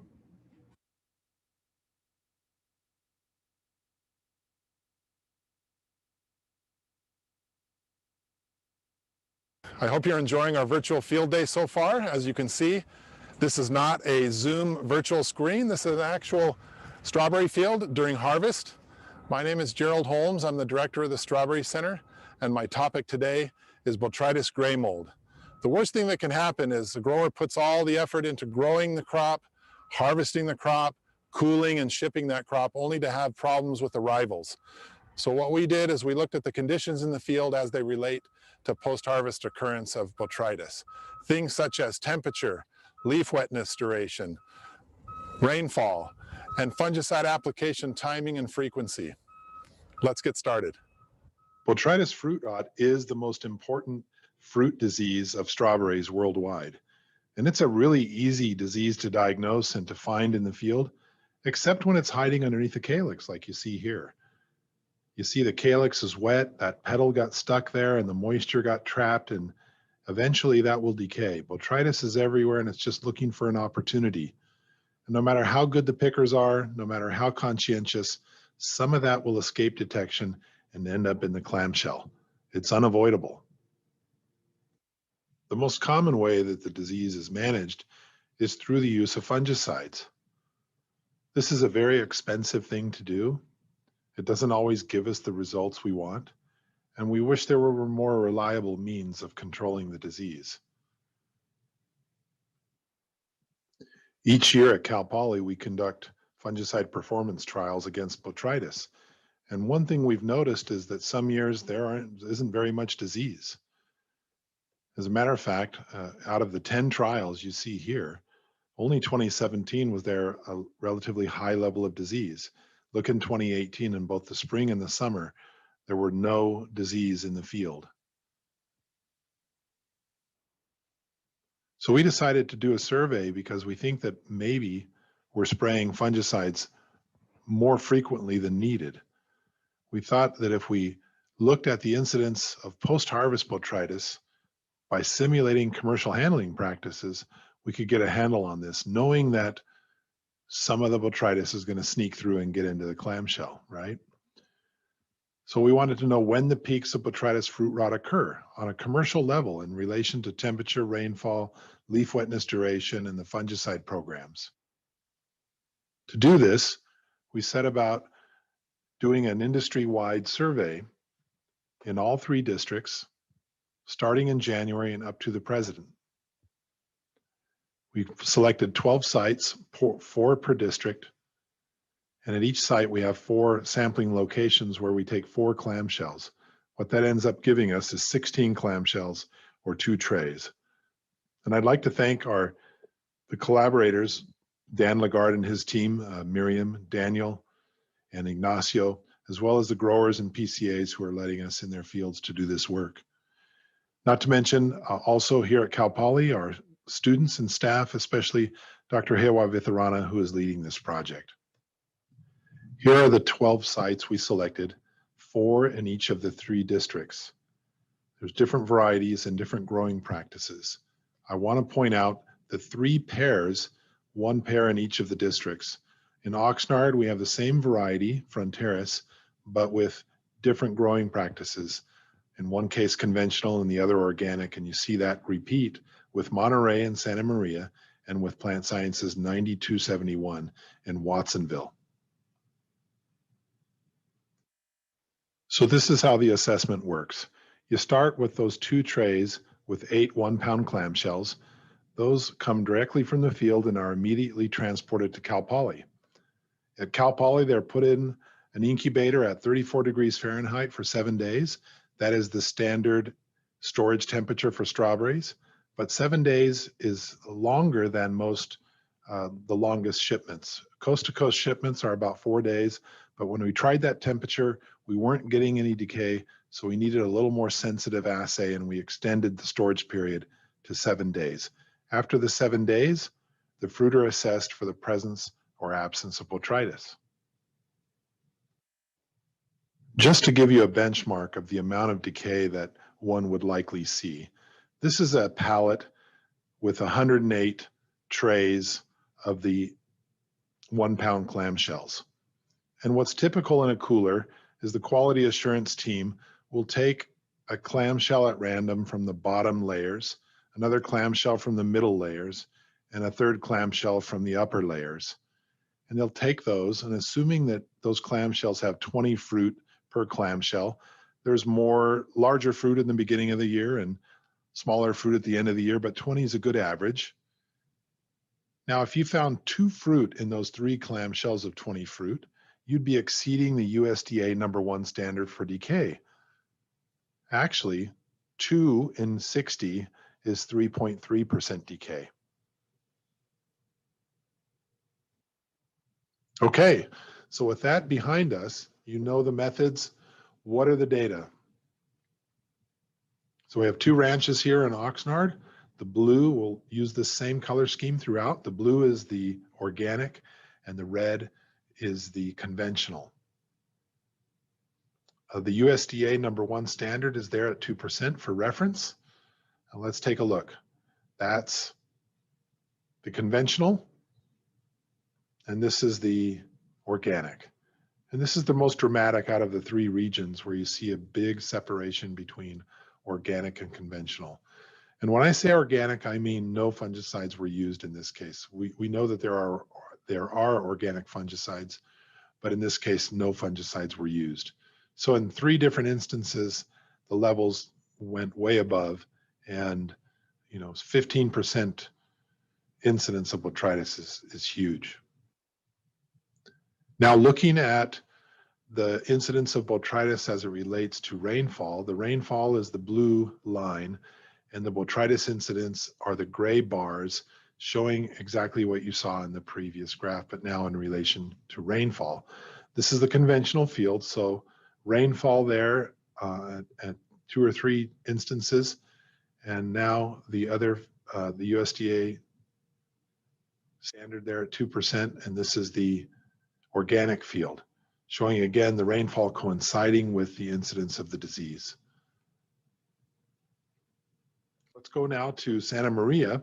Same thing, Ranch G is in red, Ranch H is in blue. You can see that the conventional stayed below the 2% the whole time, and also the organic stayed low. Only in one instance did it rise above 2%. Now, if we look at that in relation to the rainfall, that blue line, you can see there was rainfall early, but it really didn't amount to much disease in the conventional. And you'd think that that might be because they're fungicide, but in this case, it looks like the organic had just as low as the conventional. Looking at Watsonville Salinas now, the organic again in blue and the conventional in red. And you can see just basically neck and neck throughout the entire season. So it didn't matter in this case if you used fungicide or not, or it didn't matter very much. Okay, looking at the rainfall in relation to that, you see that again, the bars stayed relatively low. The rainfall came mostly ahead of when the disease was, which makes sense since that's when the flowers are infected. This is the organic farm, same exact rainfall because these fields were very close to each other. Okay, so what do we make of this? There's more work to do, but our initial observations are that the botrytis levels are very low most of the time, but with some important exceptions. The fungicide application was really not associated with botrytis fruit rot levels during periods of little to no rainfall. And that most importantly, we believe that there's potential to dramatically reduce fungicide application without affecting botrytis levels. So from here, we need to take a closer look. We're still collecting data on fungicide use. That takes time because of the county reporting systems. But we think that there's a story here to tell.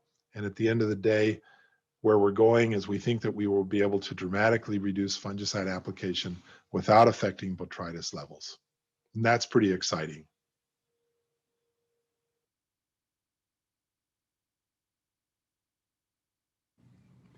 Thanks, Gerald. We're back to answer a couple questions. And Gerald, will you review your polling question? Okay, my polling question is a pretty simple one. It's a true-false question. If fungicides are not applied, botrytis fruit rot will cause major losses regardless of weather conditions. True or false? I'll give you just a few seconds.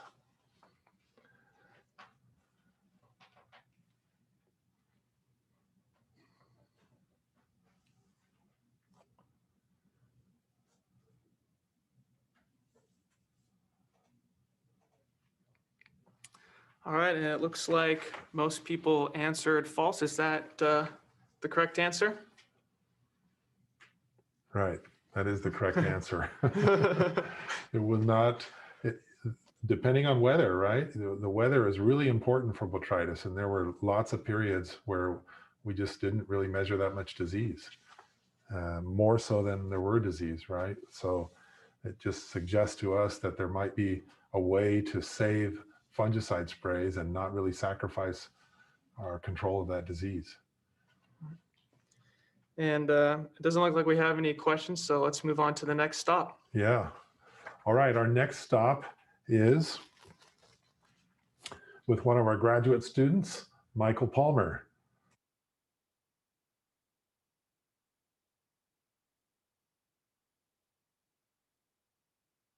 Palmer. I'm a second-year graduate student here at the Strawberry Center, and I'll be talking about host resistance to powdery mildew as well as fungicide resistance development in powdery mildew. With that, I wanted to thank you all for joining today, and we'll go right ahead and hop into the presentation here. Just a quick outline of the presentation. We'll begin by talking about the fungicide resistance trial, and then we'll move on to discussing the host resistance trials. So fungicide resistance.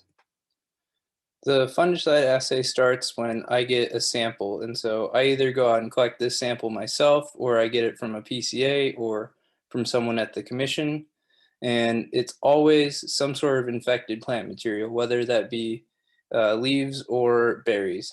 And if it's all from the same field, then I label it as a single isolate for the fungicide assay. And then once I get this sample, I go out into our fields at the center and I collect folded Monterey leaflets. And it's important that they're folded because that's when they're most susceptible to mildew infection. And then I go ahead and I take those leaflets and I sterilize them in bleach for 3 minutes to ensure that they're clean. And I put them on this device called the Anderson Spore Cascader, which is essentially a vacuum with perforated plates that allows me to distribute the spores evenly onto the clean leaflets. And I then brush the sample through the cascader onto the clean leaflets. And this is just to standardize the amount of inoculum, because when I get this sample, I have no idea how old some of the mildew is or how dense it is. And so this helps me have a standard amount of inoculum for the fungicide assay. I then take those inoculated leaflets and put them in a growth chamber at 20 degrees Celsius in 16 hours light, 8 hours dark. And then after 14 days, when that inoculum is built up, I'm able to go collect more clean leaflets and treat them with fungicide. So here I am taking newly collected and sterilized Monterey leaflets and dipping them in their assigned fungicide treatment. These are the 6 treatments used in the fungicide assay.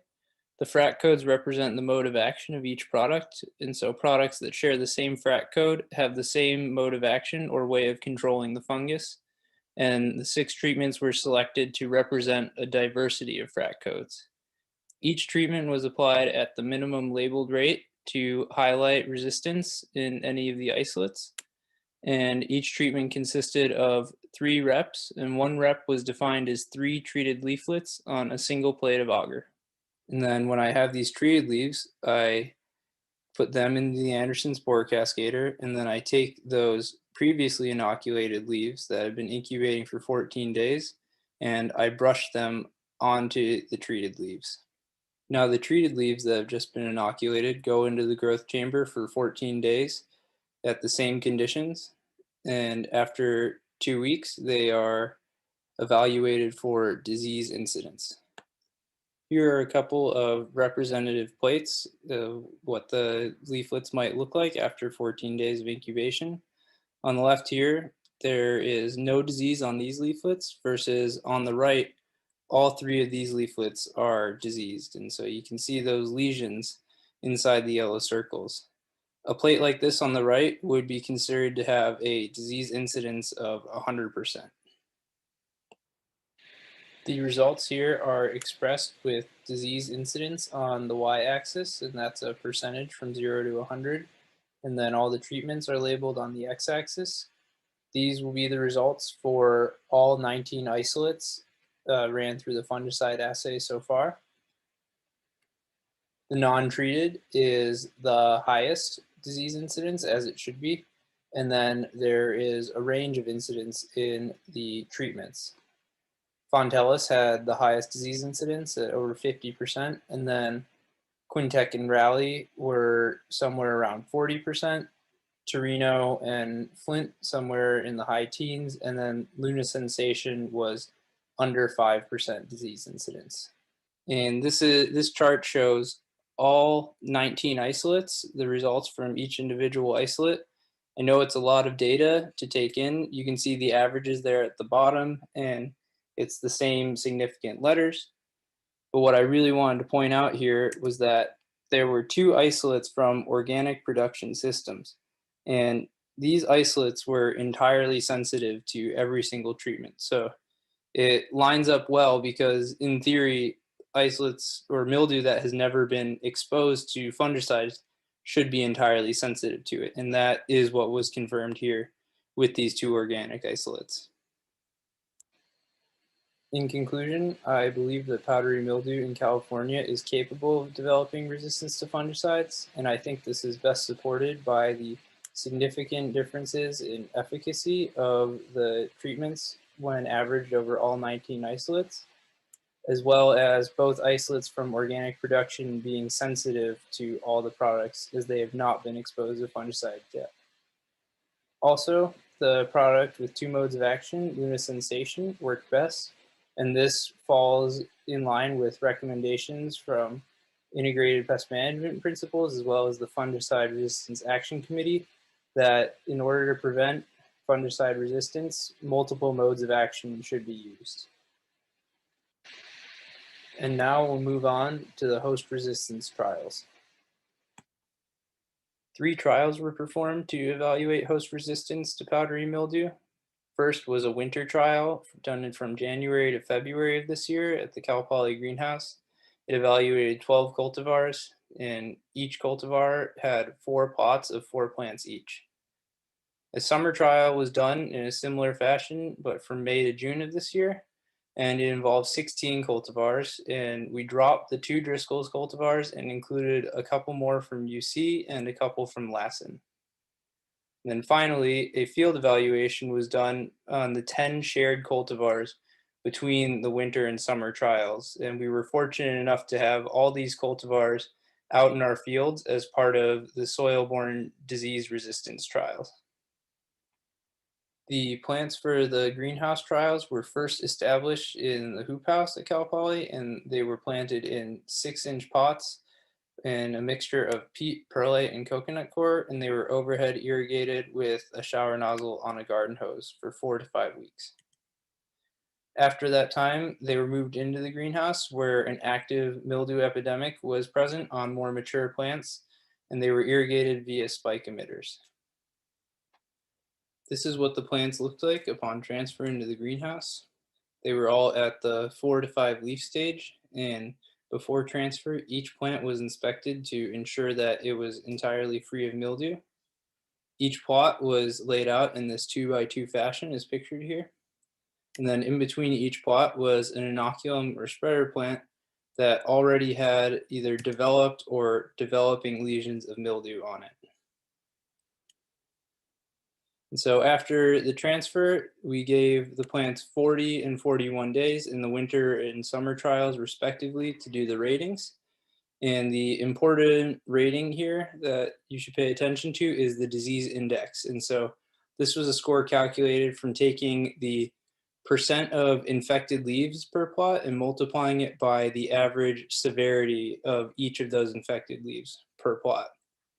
And then in the field, we also took disease severity, but instead of looking at each and every leaf, we took 5 symptomatic leaves from each plot. This is what the ratings looked like in the greenhouse. So I'm going through here and looking at each individual leaf, and if it has mildew present, I'm reading off the percent of the leaf that's colonized by mildew to someone writing down and recording the results behind me. Before I go ahead and show the data from the winter trial, I wanted to point out that on the y-axis, we have disease index, and here that ranges from 0 to 25. And then on the x-axis, we have all the cultivar names. So you can see there's quite a range of susceptibility between all the cultivars. On the most susceptible end, we had BG 3.324 and Royal Royce. And in this trial, these were far and away the most susceptible, at least double the susceptibility of all the other cultivars. And then on the least susceptible end, we had San Andreas and Sweet Anne. And so as I move through explaining the data from the summer trial and the field evaluation, I want you to pay attention to BG 3.324 and Sweet Anne, as those are representative, highly susceptible and low susceptible cultivars. Disease index was also used to rate the cultivars in the summer trial. However, it only goes from 0 to 12 in this trial, as the susceptibility was generally lower. We still have BG 3.324 as the most susceptible, and Sweet Ann is on the less susceptible end. However, it is not the least susceptible in this trial of all the cultivars evaluated. You can see Fronteras here is actually the least susceptible. In the field evaluation, the cultivars were evaluated for average severity instead of disease index, but the relative differences are still the same. So again, 3.324 was the most susceptible, and Sweet Ann was the least susceptible. So these relative differences mirror pretty well what was found in both the winter and summer trials.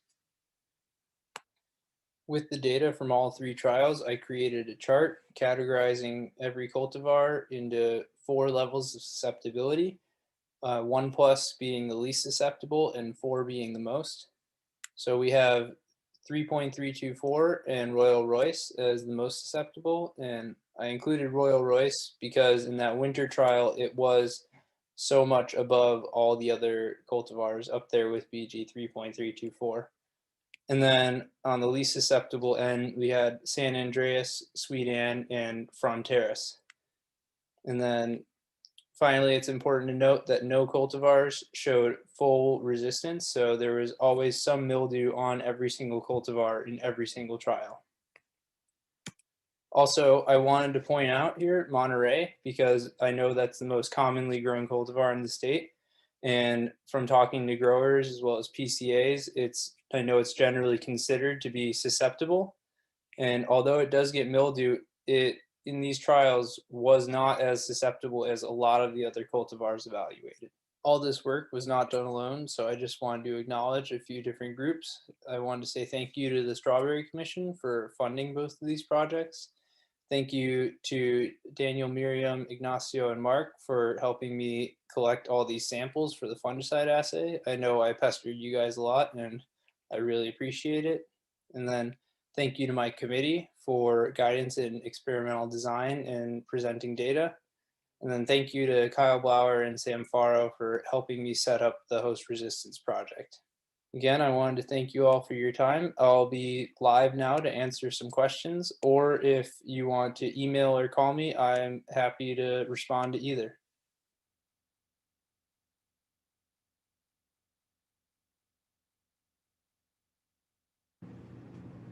Hey, Michael's with me live to answer a few questions and to pose one. Michael, go ahead with your polling question. Okay, so the polling question is, what statement about the host resistance trials is true? So we have A, Sweet Ann, San Andreas, and Fronteras were the most susceptible. 2, BG 3.324 and Royal Royce were the least susceptible. 3, cultivars performed very differently in the field versus the greenhouse.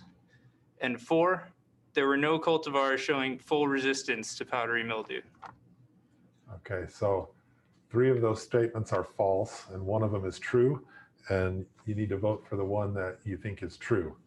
So we'll give you a few seconds to do that.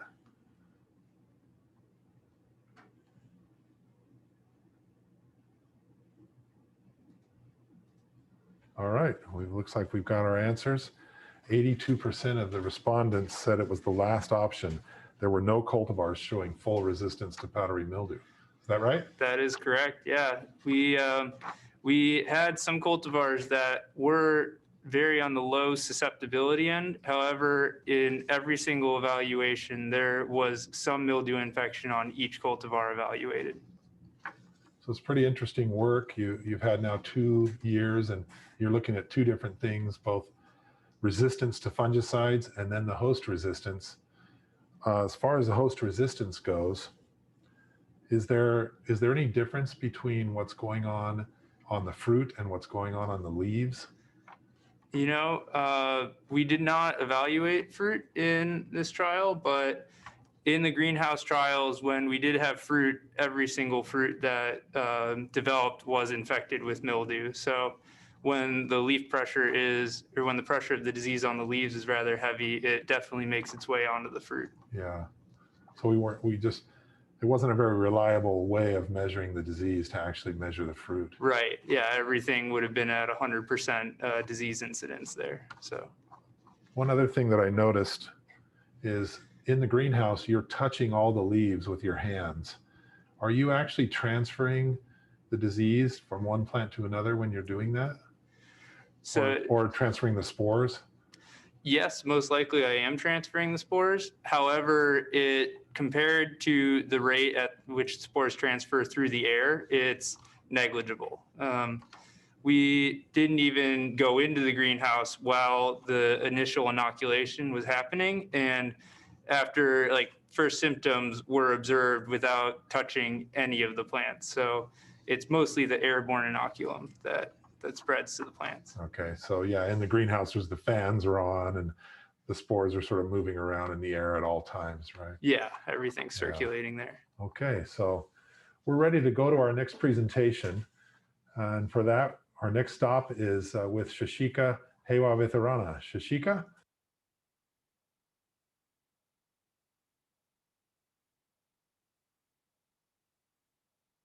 Hello everyone, my name is Shashika Hewavitharana. I'm one of the plant pathologists at the Cal Poly Strawberry Center. I'm going to talk to you about an industry-funded project which is on how soil fumigants affect the soil microbiome over time. Earlier version of this work was presented at Oleg's meeting this year. What is new in this talk is that we have soil microbiome data now. Let's first understand what soil microbiome is. It includes all the microorganisms in a given habitat. For an example, surrounding strawberry roots, there is a rhizosphere microbiome. In our gut, we have gut microbiome. The microbiome typically affect the health of the host. In this project, we wanted to find out how use of 4 different commercial fumigants affect soil microbiome over time, and if there are organisms that persist and thrive following fumigation. Our aim was to utilize this knowledge in long-term disease management. We measured inoculum levels of Verticillium dahliae over time, plant mortality, and yield. And we also assessed soil microbiome changes over time. In this study, our treatments were Ali-33, Dominus, K-PAM, Trichlor, and no treatment control.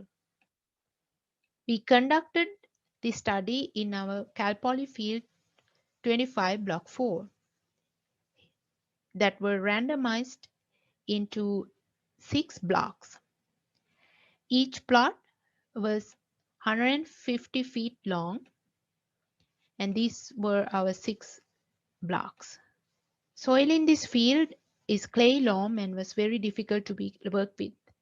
And you can see the soil triangle here. Our experiment started in June 2019.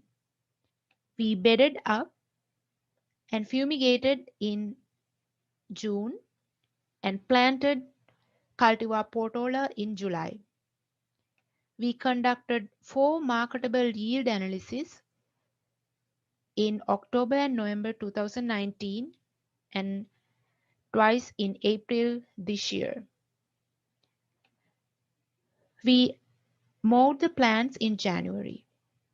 We didn't see a high disease pressure, so we water stretched plants. The experiment was taken down in May. Yellow arrows here show when we sampled soil.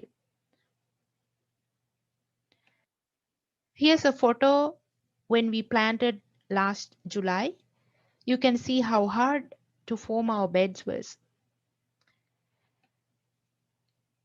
due to the clay loam soil in this site.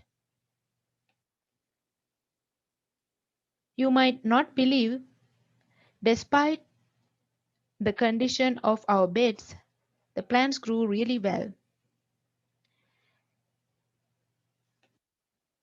Let's look at Verticillium dahliae soil population changes over time. As we know, the threshold of verticillium that can cause verticillium wilt in strawberry is 2 colony forming units per gram of soil.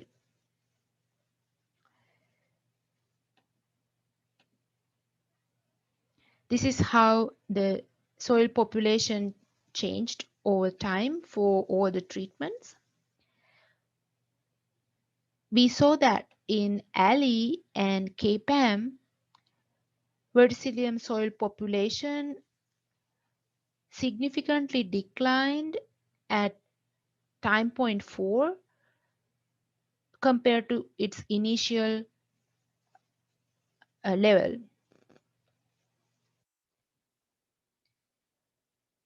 Despite the verticillium soil population level above the threshold that requires for disease expression, we saw a minimum level of plant mortality in this trial, which was less than 1%.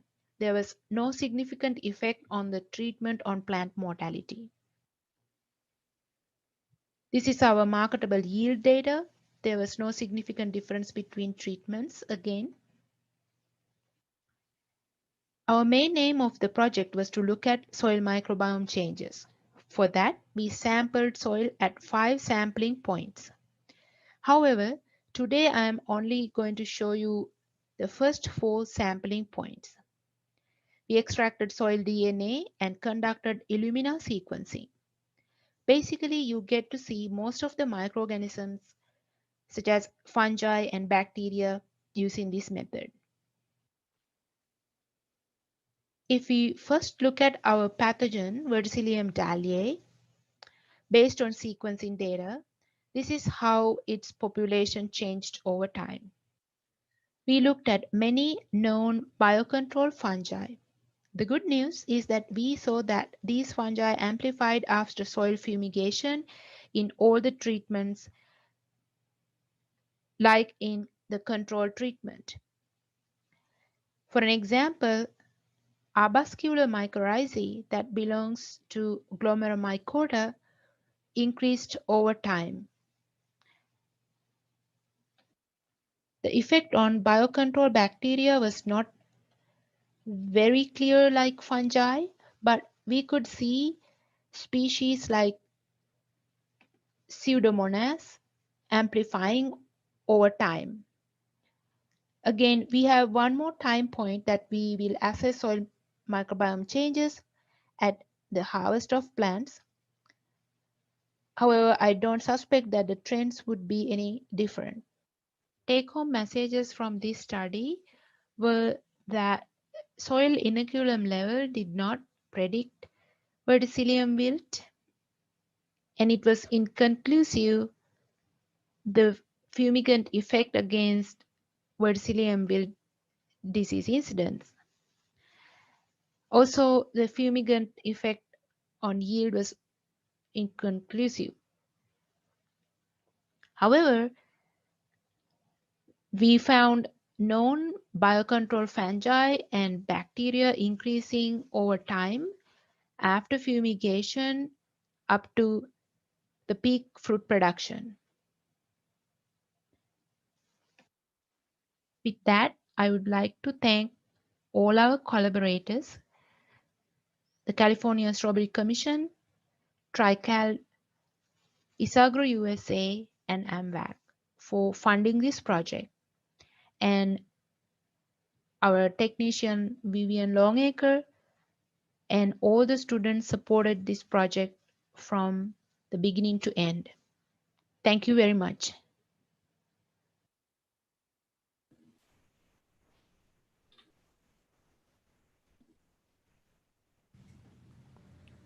All right, we're joined now live from San Luis Obispo. We have Shashika via Zoom. Shashika, what is your polling question? My polling question is, what is the threshold of verticillium colony forming units per gram of soil that can cause verticillium wilt in strawberry? Is it 2, 20, 200, or 2000? Okay, so you have a few seconds now to enter your answers. There's 4 options there.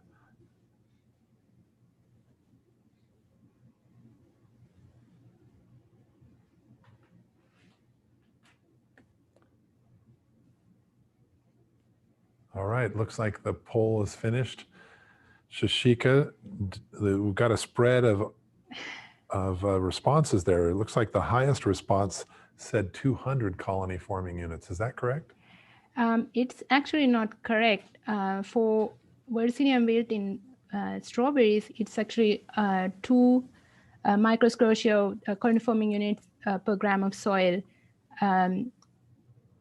It's high as 200 for lettuce.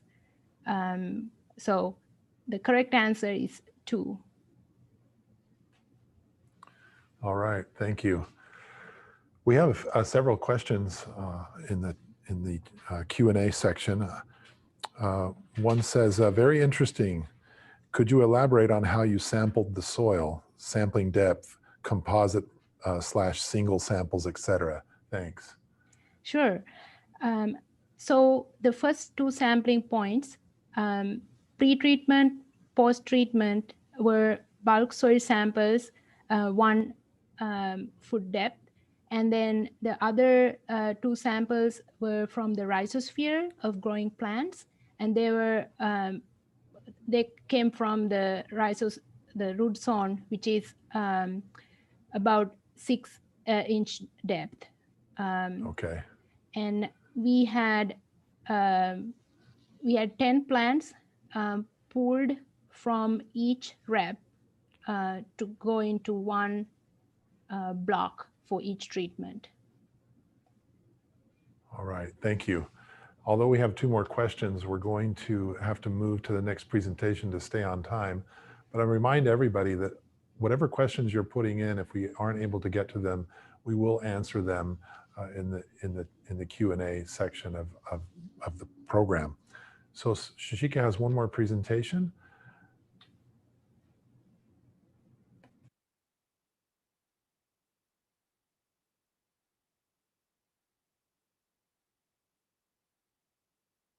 Everyone, my name is Shashika Heva Vitarana. I'm one of the plant pathologists at the Cal Poly Strawberry Center. Today I'm going to talk to you about the Cal Poly Strawberry Diagnostic Service, our findings, and the suggestions to submit samples. One of the important tasks of diagnosis is that it helps to decide what to do to control the disease problem. The plant samples can show similar symptoms due to various reasons, including diseases, pests, and herbicide applications. One of the important pieces of solving the puzzle is to provide a representative sample. We don't want samples too dead or too healthy. It is more likely that we find the pathogen in a dying plant like this. Before you send the plants to us, it would be a good idea to cut open the crown and see it yourself. Finding a crown discoloration is common to most of the pathogens that we find, but there are exceptions. Put the sample in a Ziploc bag and label with the name of the field and sampling date. 3 plants would be an ideal number to send to us per sample. In order to submit us your sample, go to our website, click on Strawberry Disease Information Form, fill out all the fields and send or drop off the sample to the address in the form. Very important that you fill out the submission form so that we know as much as information about the sample and we have a chain of custody. Photos are always welcome. You may wonder what happens to your samples inside our lab. Our students first clean your sample to remove soil and debris, cut open the crown to see crown symptoms, and then disinfect the crown tissue to remove any non-pathogenic microorganisms. Then the crown pieces get plated on specific artificial media. Once plated, those get incubated. In addition to that, we conduct molecular and immunological methods to give you the most accurate results. Then we take observations of the plated samples using microscopes. For an example, this sample was positive for Fusarium, and this sample was positive for Macrophamina.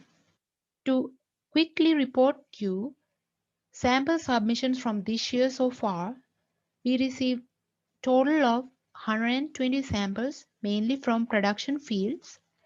Majority of these samples came from Santa Maria. A significant percentage of samples were negative for tested pathogens.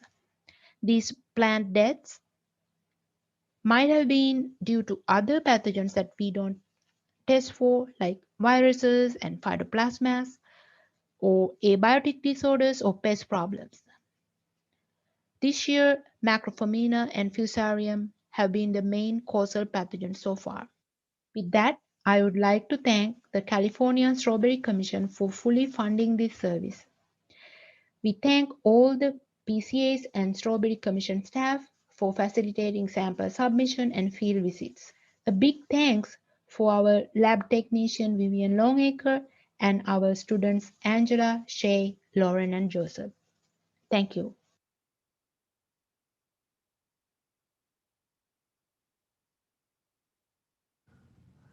Thank you, Shashika. Our final stop on the program is the moment you've been waiting for, the big reveal. Can I get a drum roll, please? Just kidding, but we're excited to announce our new entomologist joining us at the Strawberry Center. This is Sarah Zukoff. She is joining us from Garden City, Kansas, and she has a presentation, and then we'll join her for a live Q&A via Kansas and via Zoom. All right, Sarah.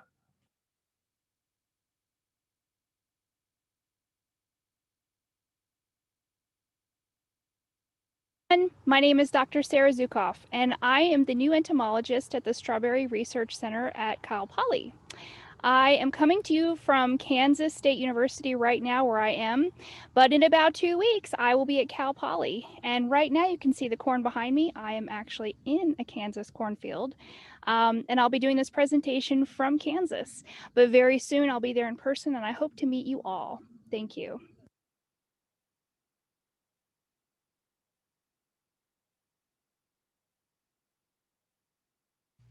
Well, I'd like to tell you a little bit about my background. First, I'm from South Georgia, and I received my bachelor's and my master's degree from Georgia Southern University, where I worked on spiders, ticks, and sandflies. While there, I concurrently worked at the University of Georgia on several crops as a crop consultant. Then I went to the University of Missouri, where I got my PhD and worked on corn under the USDA ARS Plant Genetics Unit. From there, I went to Kansas State University and worked as an associate professor in field crop entomology. And from there, went to California. Now I'll be at the Cal Poly Strawberry Research Center. Well, that's enough about me. Now on to the research I wanted to present today. This work was conducted last year by Peter Shearer, my predecessor, and our entomology technician, Jose Alvarado Rojas. This work looked at the quality of commercially produced predatory mites that are used for spider mite control. Throughout the many crops I've worked on, spider mites have been of particular interest to me, and I've studied them for many years. I'm looking forward to working on spider mites now and with the farmers who work in strawberries. Since two-spotted spider mites are important pests of strawberries, I wanted to mention a little bit about them and the damage that they can inflict. These mites have a very fast reproductive rate where they can lay lots of eggs and under warm temperatures can complete their life cycle in as little as 1 week. All that feeding and reproducing quickly dries the plant out, which can lead to a reduction in strawberry yield. They usually can cause stippling, scarring, and bronzing of the leaves. Here's a nice video that Jose took. This is up close on a leaf. You can really see where their feeding damage has occurred. All those little stippling and spotted areas. One of the ways that farmers manage spider mites is by using predatory mites. These good guy mites can be purchased from commercial sources and are usually either one of two species. One of them is Phytocelius persimilis and the other one is Neocelius californicus. These and other species of predatory mites sometimes occur naturally and in some areas have already been established. Here's another nice video by Jose. You can see a predatory mite feeding on a two-spotted spider mite here. The predatory mite is orange and shiny and resembles a classic piece of hard candy, while the spider mite is smaller and has a softer body that isn't shiny. Now, the predatory mite latches on with its fang-like mouthparts and will continue to feed on the spider mite until it's basically dry. It will leave the discarded shriveled husk and go search for another as soon as it's done with this one, which is why they make such good predators. Here you can see the strawberry covered in pest mites and their webbing. Now, since these spider mites can cause a lot of damage in strawberries, farmers will order the predatory mites and place them in the strawberry fields with the expectation that the predators will clean up the spider mites. These mites can work in tandem with some chemicals or by themselves, depending on the farmer's practice. However, what the farmers were seeing were lots of areas that the spider mites would just keep reproducing and causing damage. So what's going on? What's happening with these predators? So Peter and Jose decided to investigate the quality of the predatory mites that the farmers were purchasing. So I will be presenting their results.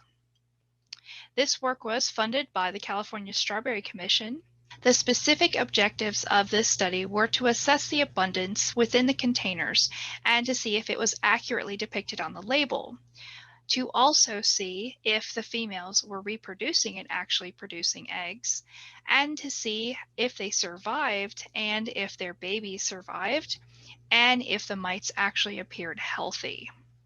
For this work, 3 standard quality parameters were used.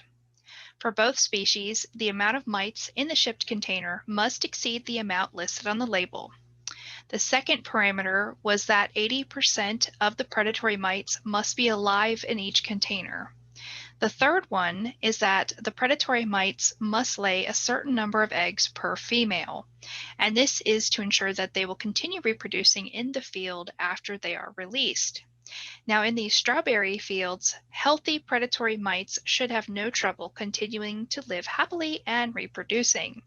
If all these 3 parameters are met, then a container would be considered acceptable quality and considered worth the money.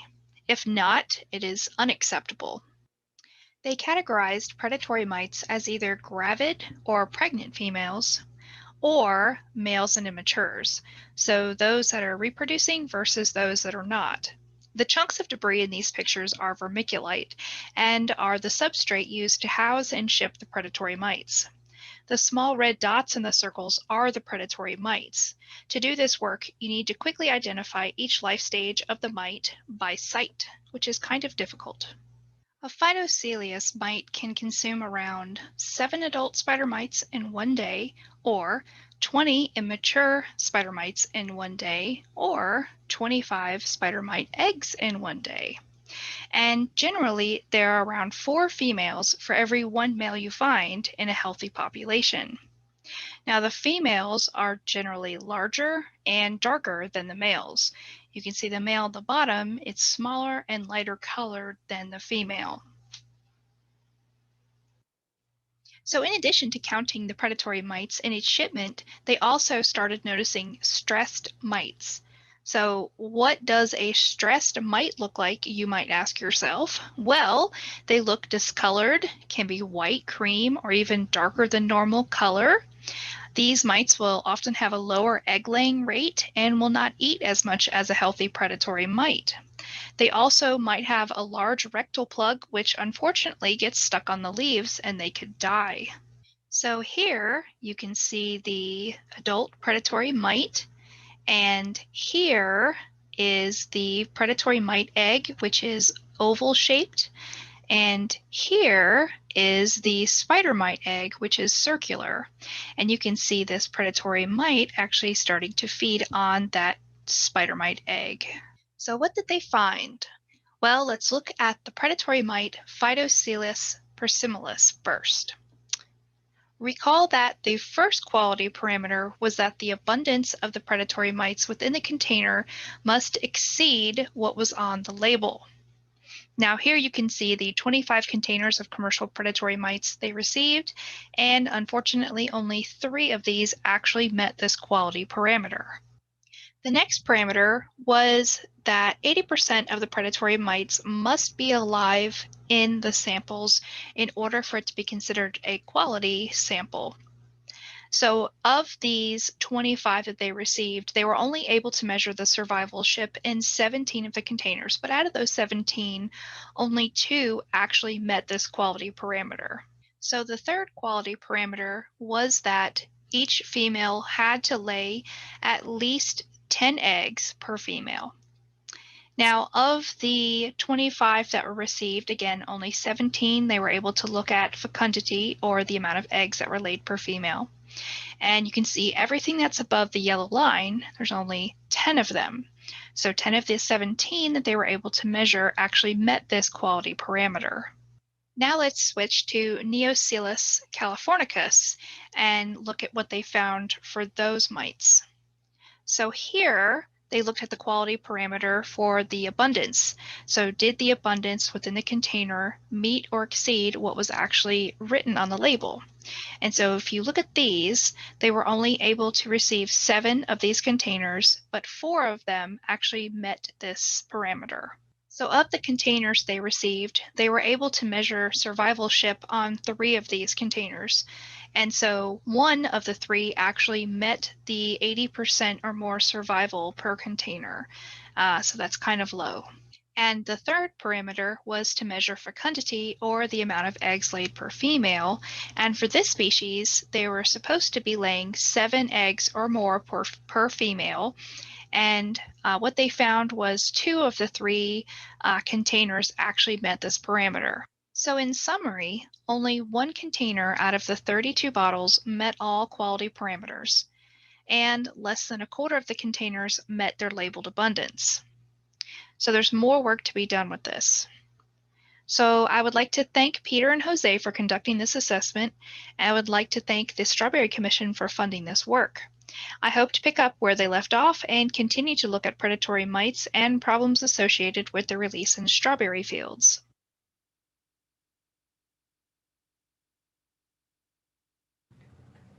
Sarah, thank you for making that presentation. We know it's not your data, but it was really impactful to hear those results. Now, you look like you're joining us. I think that's a virtual background, but where are you actually? I'm in Garden City, Kansas. Okay. And when are you beginning work here at Cal Poly? Starting Monday. Okay, so a lot of stuff going to happen between now and Monday. Indeed. You've got a polling question. You want to pose that question? Sure. So how many predatory mite containers in the study met all standardized quality parameters? Was it 1, 4, 8, or 32? All right, give everybody a few seconds to enter your answers.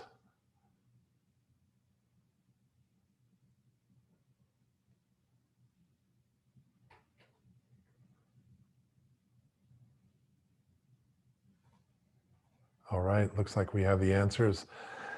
Sarah, can you see that, the response to the poll? Yes, I do. It was kind of across the board, but number of containers that actually met was 1. Unfortunately, only 1 of the containers met all 3 of the quality parameters. And it looks like most people got that right, 62%. Yep. All right, so we do have a question from our audience I'd like to pose. One of I just got a second one, but are the beneficials quality checked upon receipt? What vendors did you use? And have you compared amongst different vendors, Copert, BioBest, Beneficial Insectary, etc.? So that's a really good question. There were several vendors that we used.